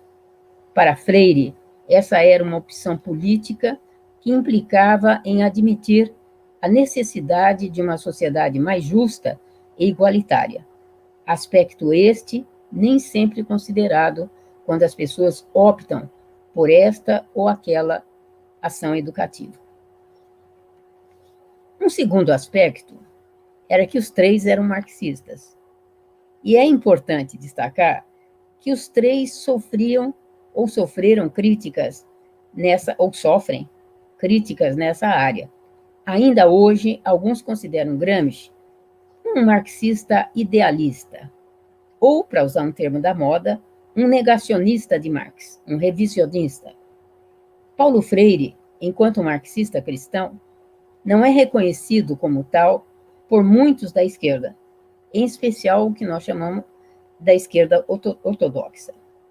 E Vygotsky, se tivesse vivido um pouco mais, certamente divergiria das propostas, interpretações e intervenções stalinistas e o que viria depois em nome de Marx. Terceiro aspecto, que eu considero comum entre eles. Os três acreditavam na praxis. Gramsci, como destacou o professor Mayo, acreditava na filosofia da praxis como um instrumento para o estabelecimento de uma relação forte entre teoria e prática, entre consciência e ação. Para Paulo Freire, o processo de conscientização de homens e mulheres visando a transformação social não era um processo exclusivo de reflexão teórica, mas de ação que possibilitasse o incômodo, que gerasse a necessidade dialética de uma outra explicação. E Vygotsky, que estava em plena atuação, a praxis era o seu desafio cotidiano. Um quarto aspecto é que os três acreditavam que o processo de ensino-aprendizagem implicava em uma ação colaborativa entre os sujeitos participantes e que os currículos não poderiam ser estanques, mas incorporados às necessidades dos diferentes grupos sociais. Uma leitura mais apressada sobre a escola unitária de que Gramsci falava poderia nos levar a considerar que Gramsci defendia uma escola tradicional, exatamente contrária à educação bancária que Freire criticava. Mas eu gostei bastante do destaque que o professor Mayo nos trouxe por meio de Manacorda, um estudioso respeitado de Gramsci, mostrando que, para Gramsci, suas notas sobre a escola unitária é um epitáfio para a escola clássica tradicional, um epitáfio celebrando o que essa escola era e o que ela não pode mais ser, dado que a realidade social mudou, dizia Manacorda.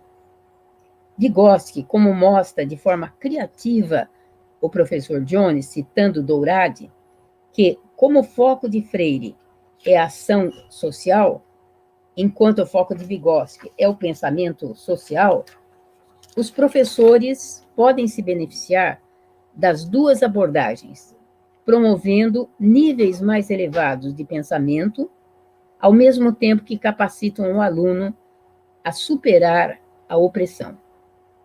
Na sua prática, também utilizou o estudo de pessoas com deficiências para provar que seria possível aprender por meio de uma ação pedagógica competente, admitida a diversidade nas formas de ser, conhecer e aprender. Freire considerava que o processo de desumanização dos homens e mulheres era resultado de uma ordem social e econômica injusta. Daí porque a pedagogia libertadora faz da opressão e das suas causas objeto de reflexão dos oprimidos.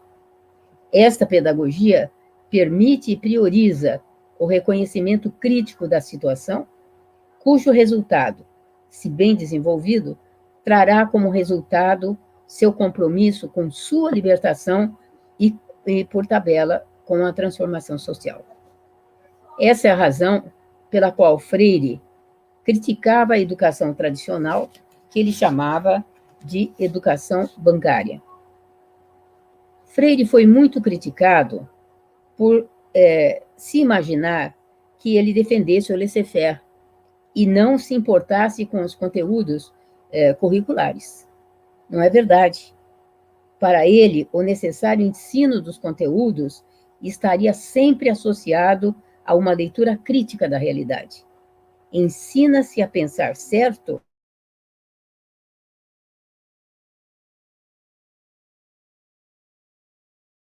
Professora, seu microfone fechou novamente, agorinha.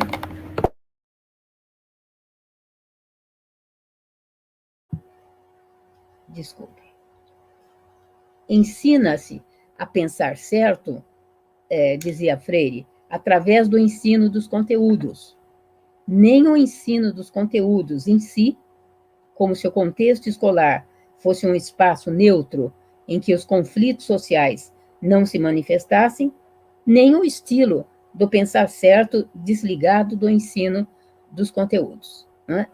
Para a gente ver que é uma tese exatamente contrária ao que este grupo que é contra Paulo Freire costuma divulgar. Né? O quinto aspecto é que os três eram intelectuais orgânicos, né? Adotando uma nomenclatura gramsciana aqui. Gramsci, por sua ação e sua elaboração teórica para enfrentar o fascismo e, obviamente, propor uma revolução. Vygotsky, tentando implantar uma nova sociedade socialista, formulando e atuando, e Freire, atuando e contribuindo para enfrentar o que já começava para nós, nessa última parte dos anos 80, o neoliberalismo. E eles foram vitoriosos, tanto assim que nós os estudamos até hoje, né? Inclusive nessa sessão. Um sexto aspecto que eu consegui ver. Os três eram o que nós poderíamos chamar de cavaleiros da esperança. Eles rejeitavam, em primeiro lugar, a visão de que as condições existentes nos seus momentos históricos determinavam os limites do que era possível. Gramsci, aliás, como mostrou o professor Mayo, reconhecendo os desenvolvimentos dentro do capitalismo e a intensificação da globalização como forma mais recente da reforma capitalista, consegue evitar qualquer ideia de fatalismo, e ainda que suas condições estivessem limitadas, buscou alternativas para construir o que ele chamava também um mundo melhor. Vygotsky, por sua vez, estava em plena batalha contra o antigo sistema e mostrava na prática que mudar é difícil, mas é possível, nas palavras de Paulo Freire.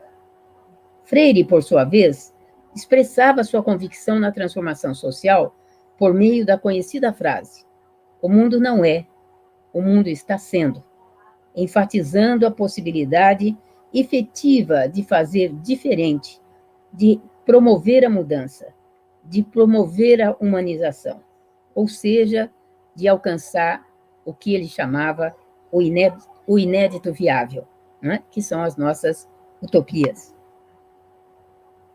Um sétimo aspecto. Para os três, a educação não é neutra. Freire afirmava que, do ponto de vista crítico, é tão impossível negar a natureza política do processo educativo quanto negar o caráter educativo do ato político. Isto não significa, porém, que a natureza política do processo educativo e o caráter educativo do ato político esgotem a compreensão daquele processo e deste ato. Isto significa ser impossível, de um lado, uma educação neutra que se diga a serviço da humanidade, dos seres humanos em geral, e, de outro, uma prática política esvaziada de significação educativa. Esta reflexão sobre a impossibilidade da neutralidade da educação, uma vez que sua qualidade tem de ser política, demonstrava a natureza política da educação que exigem do educador e da educadora que se perceba na prática objetiva como participante, a favor ou contra alguém, a favor ou contra algum projeto. A politicidade exige do educador e da educadora que seja coerente com esta opção. Gramsci queria alterar processos e metodologias pedagógicas na sua escola unitária, e Vygotsky tentava superar a escola da aristocracia russa. Oitavo aspecto, e último que eu considero comum aos três. Os três acreditavam na rigorosidade metódica.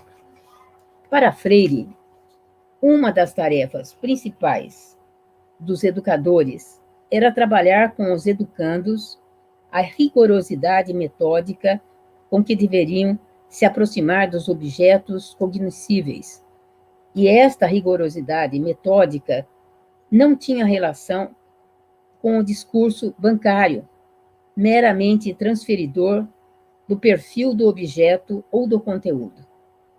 Para ele, pensar certo em termos críticos é uma exigência que os momentos do ciclo gnoseológico vão pondo a curiosidade que, tornando-se mais metodicamente rigorosa, transita da ingenuidade para a curiosidade epistemológica.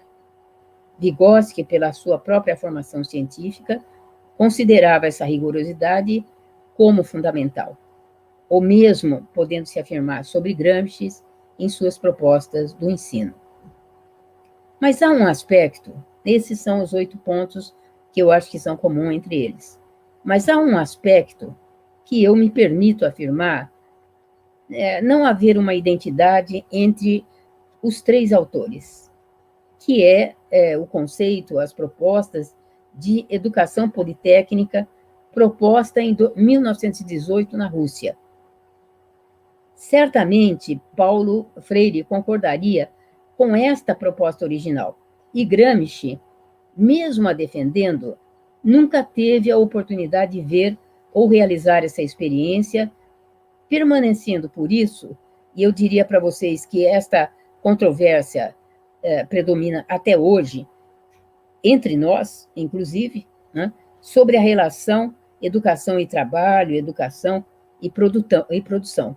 Por isso, esse tema, eu realmente acredito que deve ser objeto das nossas reflexões sobre política educacional no momento em que o mundo vê a transformação do trabalho e da robotização das tarefas.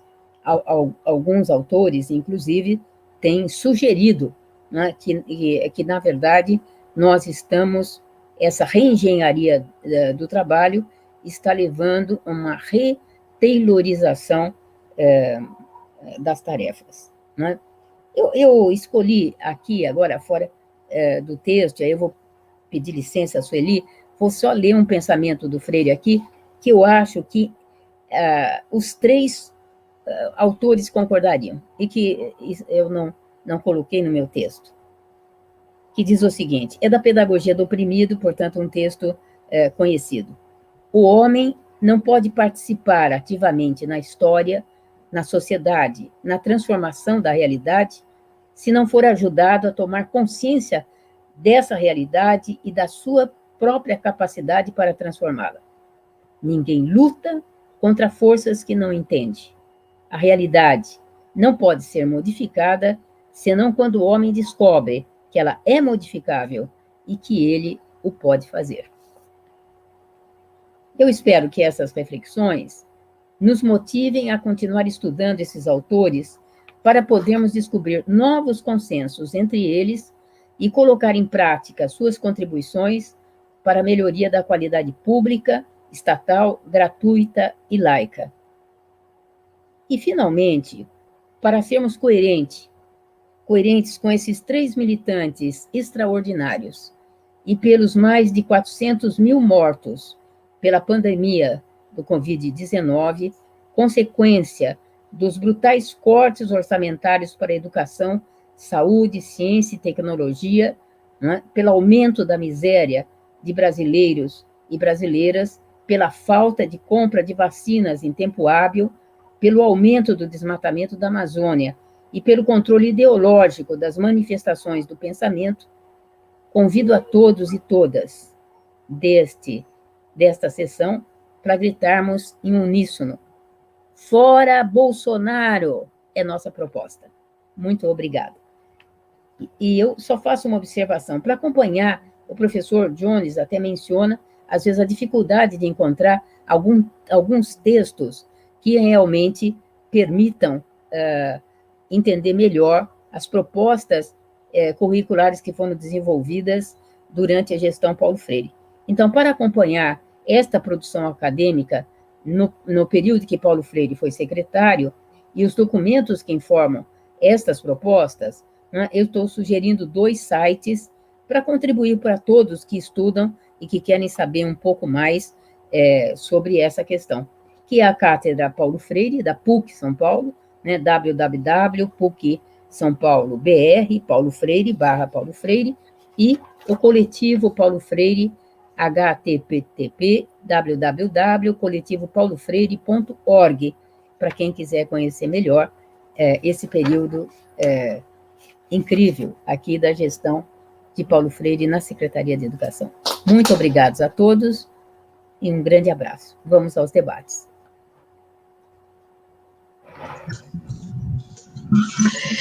Agradeço muito a professora Lisete pelas falas e preciso concordar que é exatamente isso que a senhora disse: Bolsonaro fora. Fora.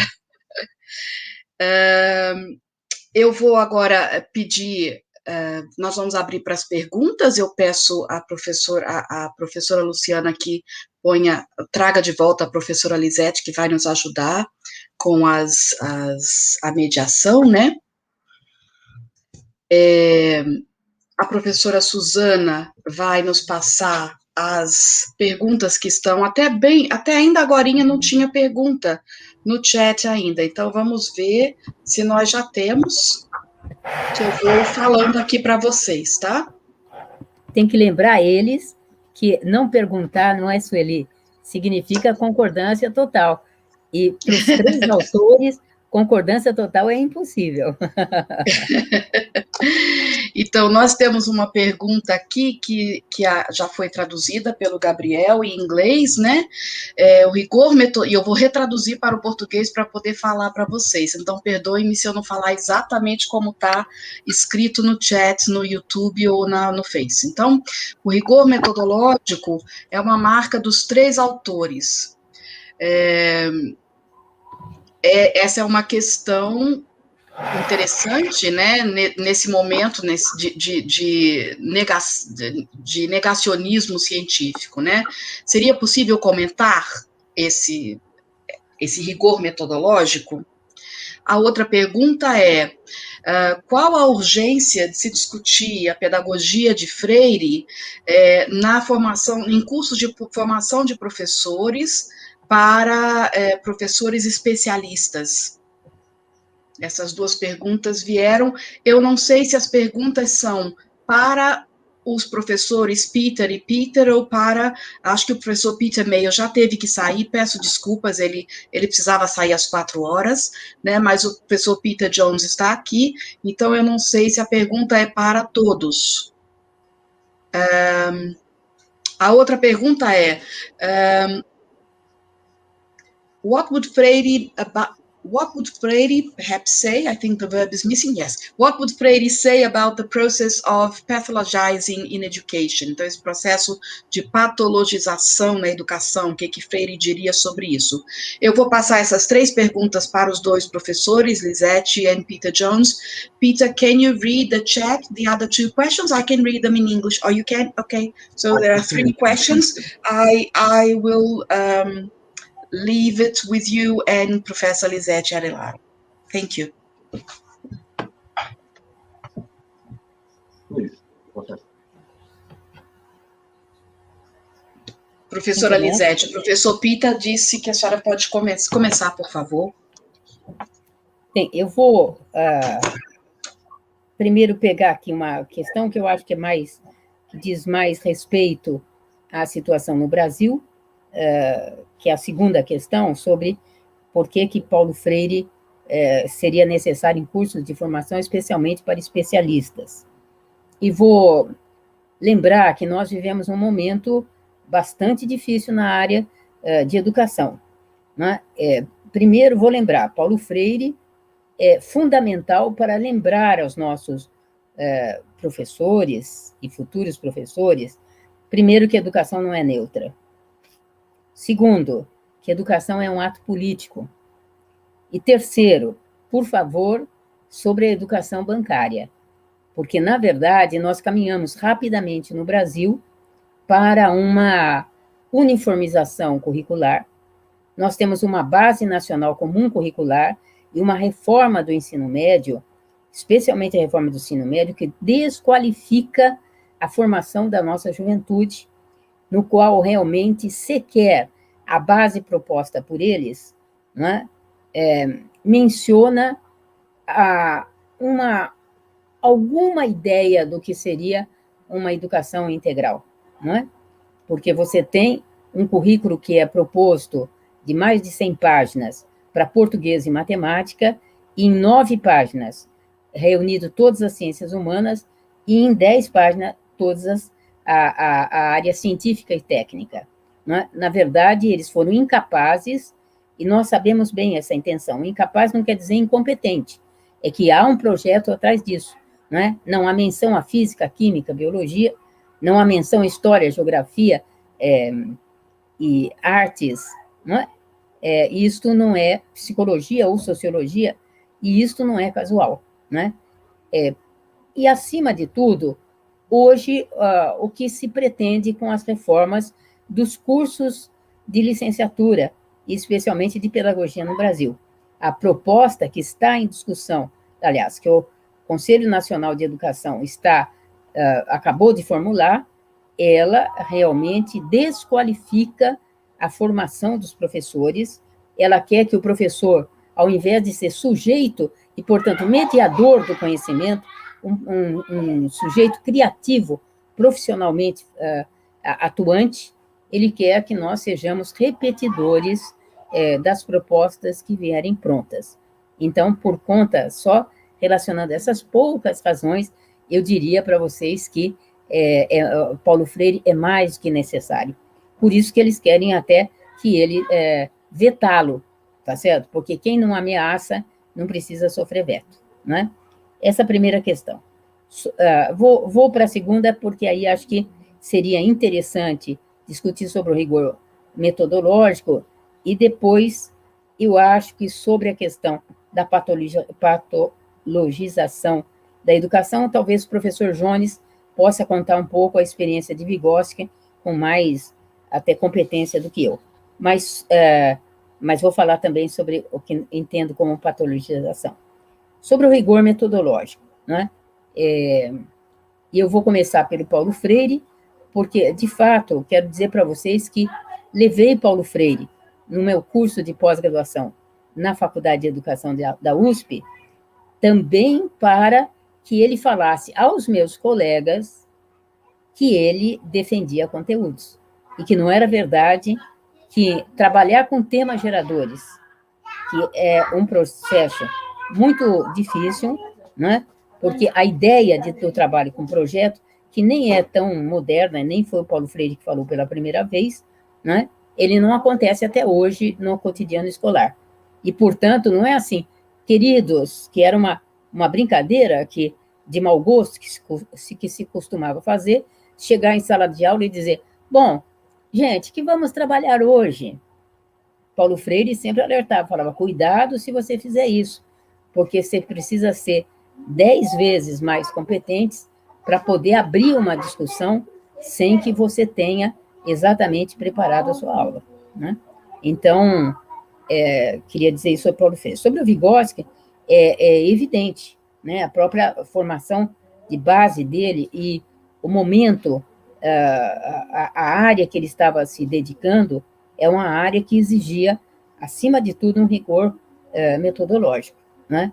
E Gramsci, é importante que a gente se lembre, porque às vezes a gente discute Gramsci esquecendo que ele sofreu censura também de colegas comunistas na Itália, e, portanto, por isso mesmo que há várias versões sobre os seus escritos, né? Porque numa primeira fase, logicamente, já que ele tinha ideias também divergentes, ele também foi censurado, e o próprio amigo dele, ao divulgar, já divulgava com uma certa censura.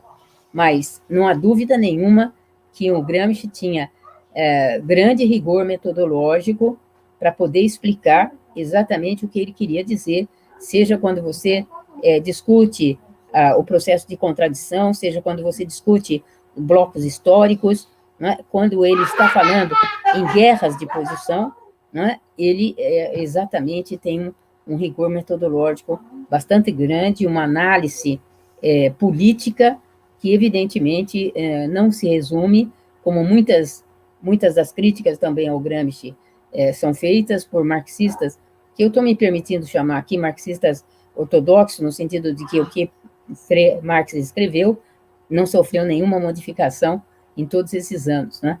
Então, lembrando exatamente que Gramsci, ao contrário, ele tinha uma preocupação muito grande, inclusive com o uso até da palavra correta, que melhor explicitasse o que ele estava querendo dizer, né? E por isso, às vezes, ele até repete várias vezes. Lembrando, no entanto, que né, uma grande parte do que ele está escrevendo, ele está numa prisão, né, e escrevendo lá nas condições que vocês podem imaginar, que seria uma prisão na Itália nos anos 30, certo? E sobre a patologização, eu sou uma pessoa que defendo, né, que a escola realmente deva receber a comunidade, mas eu quero dizer que qualquer problema que a escola tenha, ela deve resolver com ela mesma. É por isso que a gente fala que ela tem que ter uma relação com os outros serviços, com serviços de saúde, com serviços de assistência social, para que essas crianças, caso tenham algum problema, tá certo, possam ser atendidas nas origens. Eu não espero que a escola cuide de tudo, não é? Nós já cuidamos de uma coisa fundamental, e que eu defendo, que é exatamente a alimentação das crianças, até porque, e nesse momento da pandemia, isto ficou escancarado, né, para todos nós, né, a razão pela qual muitas crianças vão à escola sem nunca ter feito nenhuma alimentação. Nós passamos por uma situação que eu vou aqui me permitir considerar superado com digamos assim, com a falta de uma pesquisa nesse último ano, certo? Porque com a pandemia, nós sabemos pouco, ainda pouco que se passam nas casas e no ensino remoto. Mas eu diria que o uso de medicações que a própria educação introduziu, quer dizer, uma criança agitada, e com qualquer agitação, ela era encaminhada, sim, para um médico que recomendava remédios químicos para que ela fosse menos agitada. Primeira coisa. A segunda coisa que eu estou entendendo que essa pergunta pretende é que, na verdade, nós, ao invés de tentarmos entender os diferentes grupos sociais, pobres e muito pobres, que estão hoje na escola, tá certo? Nós consideramos que tudo que não for padrão dos setores médios da população, né, em termos de classes sociais, vamos dizer assim, né, de fato, essa criança precisa sofrer algum tipo, aspas, de reenquadramento e, preferivelmente, um reenquadramento químico, né? Então, eu estou entendendo que é dentro dessa questão. E eu entendo que, sobre isso, nós temos uma grande responsabilidade, e eu estou dizendo, nós, formadores de professores, nós dos cursos de licenciatura e dos cursos de pedagogia, que muitas vezes adotamos exclusivamente uma bibliografia que fala de um único grupo social, que falam dos segmentos médios da população, e não exatamente de tudo, as condições de vida e de trabalho da população pobre, muito pobre, que é a maioria da população do nosso país, que estão matriculadas, por sinal, nas escolas públicas estatais, e que esses professores que nós estamos formando deverão realmente contactar com elas.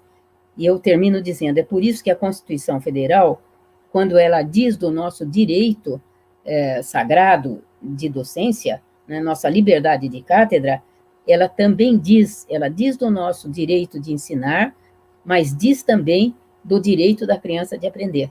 E esta segunda parte, né, é uma dupla mão, né?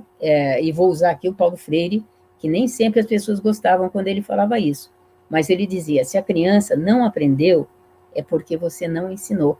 E isso não quer dizer acusação aos professores, quer dizer o seguinte, querido colega professor, você precisa procurar outras estratégias de ensino, né, buscar outras formas de apresentar e trazer uma curiosidade com o seu aluno para que ele possa te entender, né? Era dentro de uma lógica de comunicação e de interação, portanto, do diálogo, que o Paulo Freire tanto falava, né, que se colocava a necessidade da busca de outras metodologias de aprendizagem, né? É nisso que eu entendo a patologização. Não aceitar, né, a diversidade cultural e pessoal que nós temos hoje nas nossas escolas.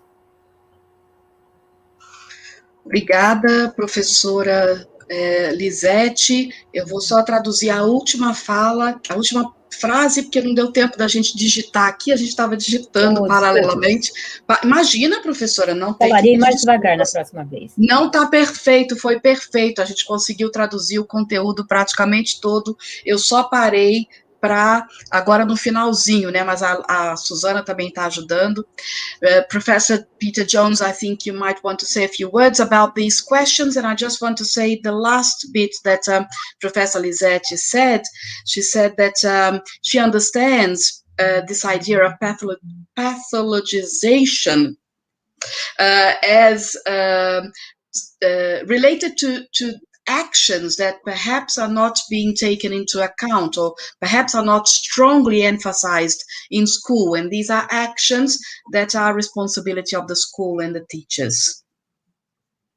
Thank you.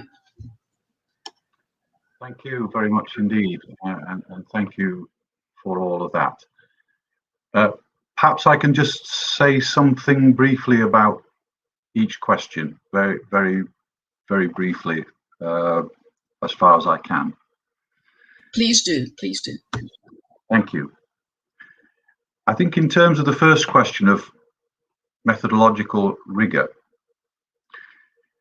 I think there is one aspect that needs to be emphasized, which is clearly there in Freire's work, but perhaps not so much in Vygotsky and Gramsci necessarily, which is the fact that part of an education in, let's say, science is understanding who the people are who created this knowledge and under what conditions, and how do we relate now critically to what they have done and produced in order to understand how it was produced and to see that production process, the production of knowledge critically, because we are part of that whole process. And I think that that's an aspect of methodological rigor, which Freire, I'm sure, would endorse as part of this whole process of understanding rigor. Secondly, I'm afraid I can't answer the second question about teacher education courses for specialized teachers, so I do apologize to Gabriel for that one. The third question about pathologization. This is a new term for me in this context, I'm afraid. So I probably won't be able to say anything useful about it. I am familiar with the concept of pathologization with regard to the way in which children's language and communication skills in British and American schools are described as deficient and as in need of therapeutic intervention by speech and language therapists. In other words, a judgment is made about non-standard, as we call it, non-standard forms of language and communication from the standpoint of the school, which is there to insist on the standard. And of course, this is a pervasive factor in the standard language ideology that we have to deal with, and that is something that we have and we are actively trying to resist. But that's a difficult struggle in itself. Perhaps we could return to that. I think that the struggle for justice in language and communication needs to be a social movement in itself, and certainly attempts by academics and scholars and linguists over many decades have clearly not worked. It needs to be a real social movement, I think. In terms of Vygotsky's work, question 4, how can we proceed with an assessment of Vygotsky's work in a decolonial perspective? That is a tremendous question.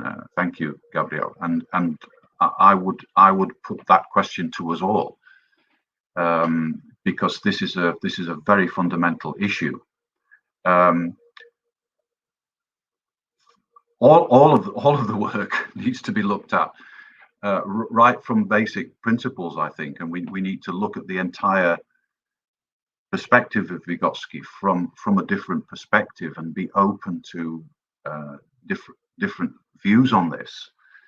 I think Vygotsky's work, because of its context, the intellectual and political context, I would say I think it is vulnerable on many points to quite a serious decolonial critique. Vygotsky's was working at a time when heavily mechanistic tendencies in Marxist philosophy and teaching were heavily emphasized by key figures within the Bolshevik regime itself, and it was part of the established intellectual culture that, for example, Pavlov and the other reflexological traditions were very influential in that. And so there are key issues to do with, first of all, the division between nature and culture, to do with the development of humanity in terms of primitive human beings to educated, civilized human beings, and the basic epistemological issues to do with the development of concepts and what concepts are, and how thinking develops and relates to action. All of these things, I think, are worthy of attention from that perspective. Not to mention the cross-cultural work, which I've already mentioned, at a time when peasant life was being destroyed. This cross-cultural research was taking place, and there are things in there I think that we would want to look at quite seriously. And then fourthly, I think there was a question on Vygotsky was I think, I'm sorry, I'm just scrolling through maybe I can't find it.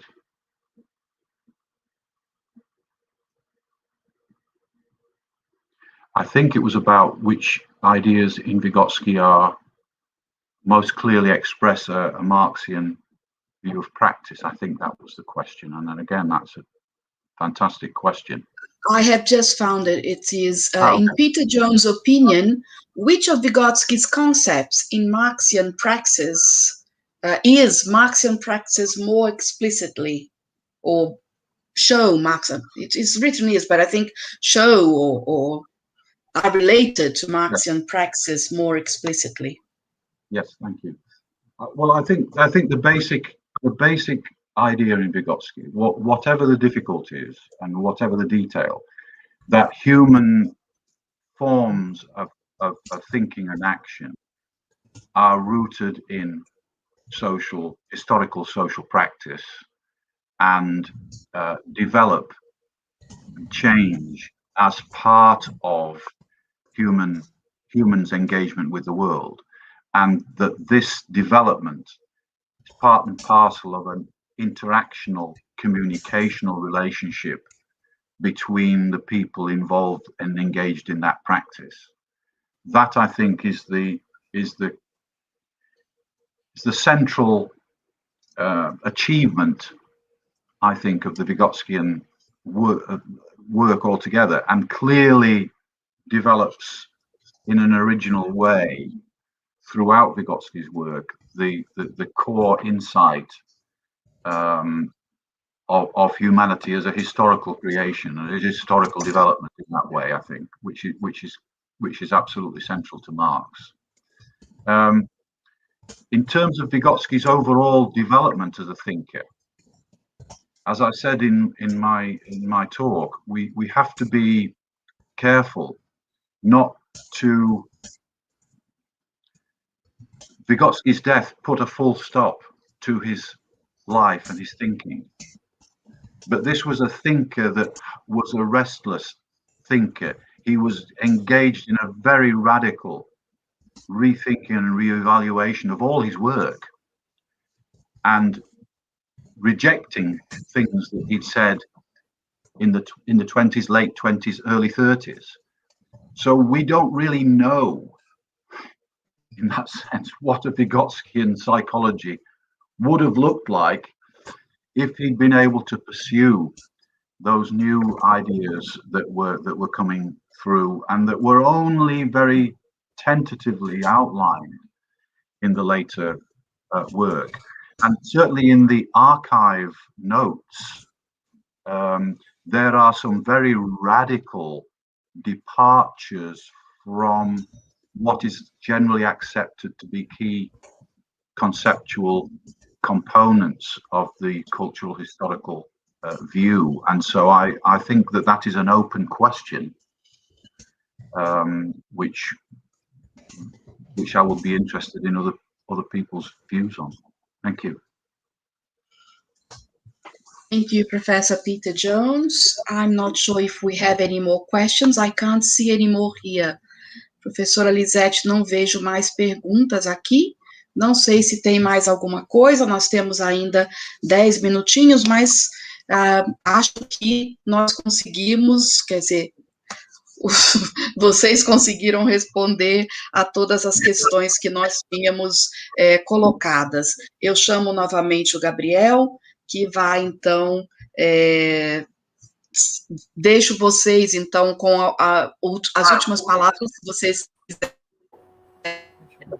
Sueli, acho que era interessante o professor Jones Sim?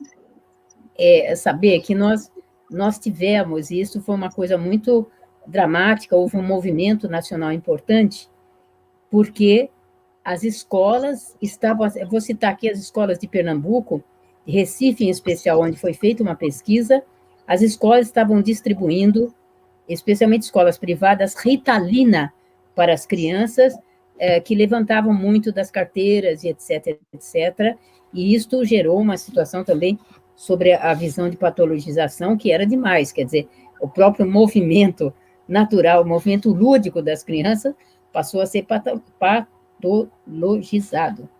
Só isso. Obrigada, professora.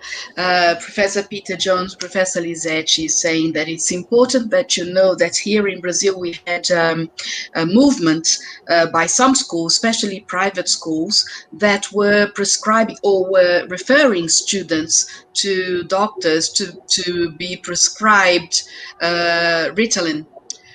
For the fact that they stood up every time. If they stood up too often, then they were considered as, it was considered a pathological condition. And so this is perhaps what is underlying the question that was asked about pathologization. This is a difficult word for us. So, so thank you. Obrigada, professora. Thank you. Gabriel? Isso, vamos caminhando então para o encerramento já. Só queria deixar aberto para cada Peter Jones ou a professora Lisete tem alguma contribuição final, algumas considerações, para a gente já encaminhar para o encerramento. Eu só vou sugerir que esse evento seja repetido todo ano e que a gente traga os novos trabalhos que possivelmente esse debate tenha estimulado. Professor Peter Jones, Gabriel said that we would like to ask you to say some final words if you'd like to, and Professor Lisete said that the only thing she has to suggest is that this event is repeated every year, and we bring new research, new investigations that have been carried out within the subject. So, on to you. I thank you. Friends, this has been such a remarkable occasion, and I am so privileged to have been invited and to be able to share this event with you all. It's been such an honor to share the panel with Professor Lisete, with Peter Mayo, and with Sueli as well. I thank you so much. I can't tell you how grateful I am for this, and I think it's been a marvelous event, and I would say my sincere thanks to our translators and interpreters. I know what a very, very difficult and tiring task that is, and I salute you and thank you. And I would say my best wishes to all, and above all, fora Bolsonaro. É isso. Muito bem! Aí! Então, eu agradeço isso, novamente a presença do professor Peter Jones e também do Peter Mayo, que teve que sair, infelizmente, em função de um compromisso. Foi um prazer recebê-los aqui e aprender um pouquinho mais com vocês, né? Agradeço também a professora Lisete pelas imensas contribuições. E agora eu vou tentar listar alguns nomes, espero não esquecer ninguém que esteve envolvido aqui nos bastidores e na organização dessa mesa, né? Primeiramente, eu começo com a equipe da tecnologia, as professoras Luciane e Gabriela, do campus São José dos Campos, da Unifesp, né, da PROEC. Da comissão organizadora, agradecemos também a professora Maria Ângela Graciano, que nos fez o convite para estar aqui nessa mesa, coordenando hoje, e também a professora Suzana Bizan, que esteve aí conosco também nos bastidores, ajudando nas perguntas, inclusive, e coleta. Então, foi um trabalho bastante colaborativo em equipe aqui. Agradecemos também os alunos da graduação em Letras, Português e Inglês da Unifesp, a Priscila Nascimento, o Carlos Eduardo, a Kézia Vieira e a Larissa Santos, que colaboraram também nas traduções, tanto dos textos dos professores, quanto dos slides. E também a Caroline Martins e os Vinícius, nossos tradutores e intérpretes de Libras, aí, trilíngues, né, se desdobrando para lidar também com esse trio linguístico Libras, Português e Inglês. E, por fim, a professora Márcia Giacomini também, que foi quem fez a intermediação, a interlocução entre os convidados e a mesa. Agradeço a professora Sueli também pela mediação e pela tradução. Ela estava cumprindo muitos papéis aqui. Ao mesmo tempo que ela estava prestando atenção, ela estava no chat fazendo traduções simultâneas. Então, foi uma coisa bem louca aqui acontecendo nos bastidores, né? Mas eu fico muito feliz pela oportunidade de participar. Foi uma experiência incrível e eu concordo com a professora Lisete. Eu acho que o evento tem que ser aí uma coisa mais regular mesmo, preferencialmente anualmente, sobretudo agora em que Paulo Freire é mais necessário do que nunca, para a gente pensar tempos tão difíceis, né? Professora Sueli, quer comentar alguma coisa também? Just thank everyone, obrigada a todos pela presença, mais especificamente à mesa, ao Gabriel, à Caroline, ao Vinícius, pelas interpretações, ao Gabriel por também ter colocado vários chapéus de intérprete e de coordenador da mesa, muito obrigada. Thank you. Thank you, Peter Jones, for your always brilliant participation as well. Thank you very much. We're all very happy to have you, to have the three of you. Peter Sueli, Jones, você foi brilhante. Sueli, você foi brilhante. Obrigada. Gabriel também, Caroline, Peter. Parabéns, obrigada a todos. Obrigada. Então, caminhamos para o encerramento Até agora. Mais. E antes de fechar, só para reforçar que hoje às 18 horas a gente tem continuidade do evento de comemorações dos 100 anos de Paulo Freire, né? Com o evento Experiências Culturais Poesia das Ruas. E aí fiquem à vontade para atender lá, para acompanhar as atividades. Agradeço a todos que participaram, assistindo, contribuindo com perguntas também. Tenham um ótimo dia e até depois. Um abraço.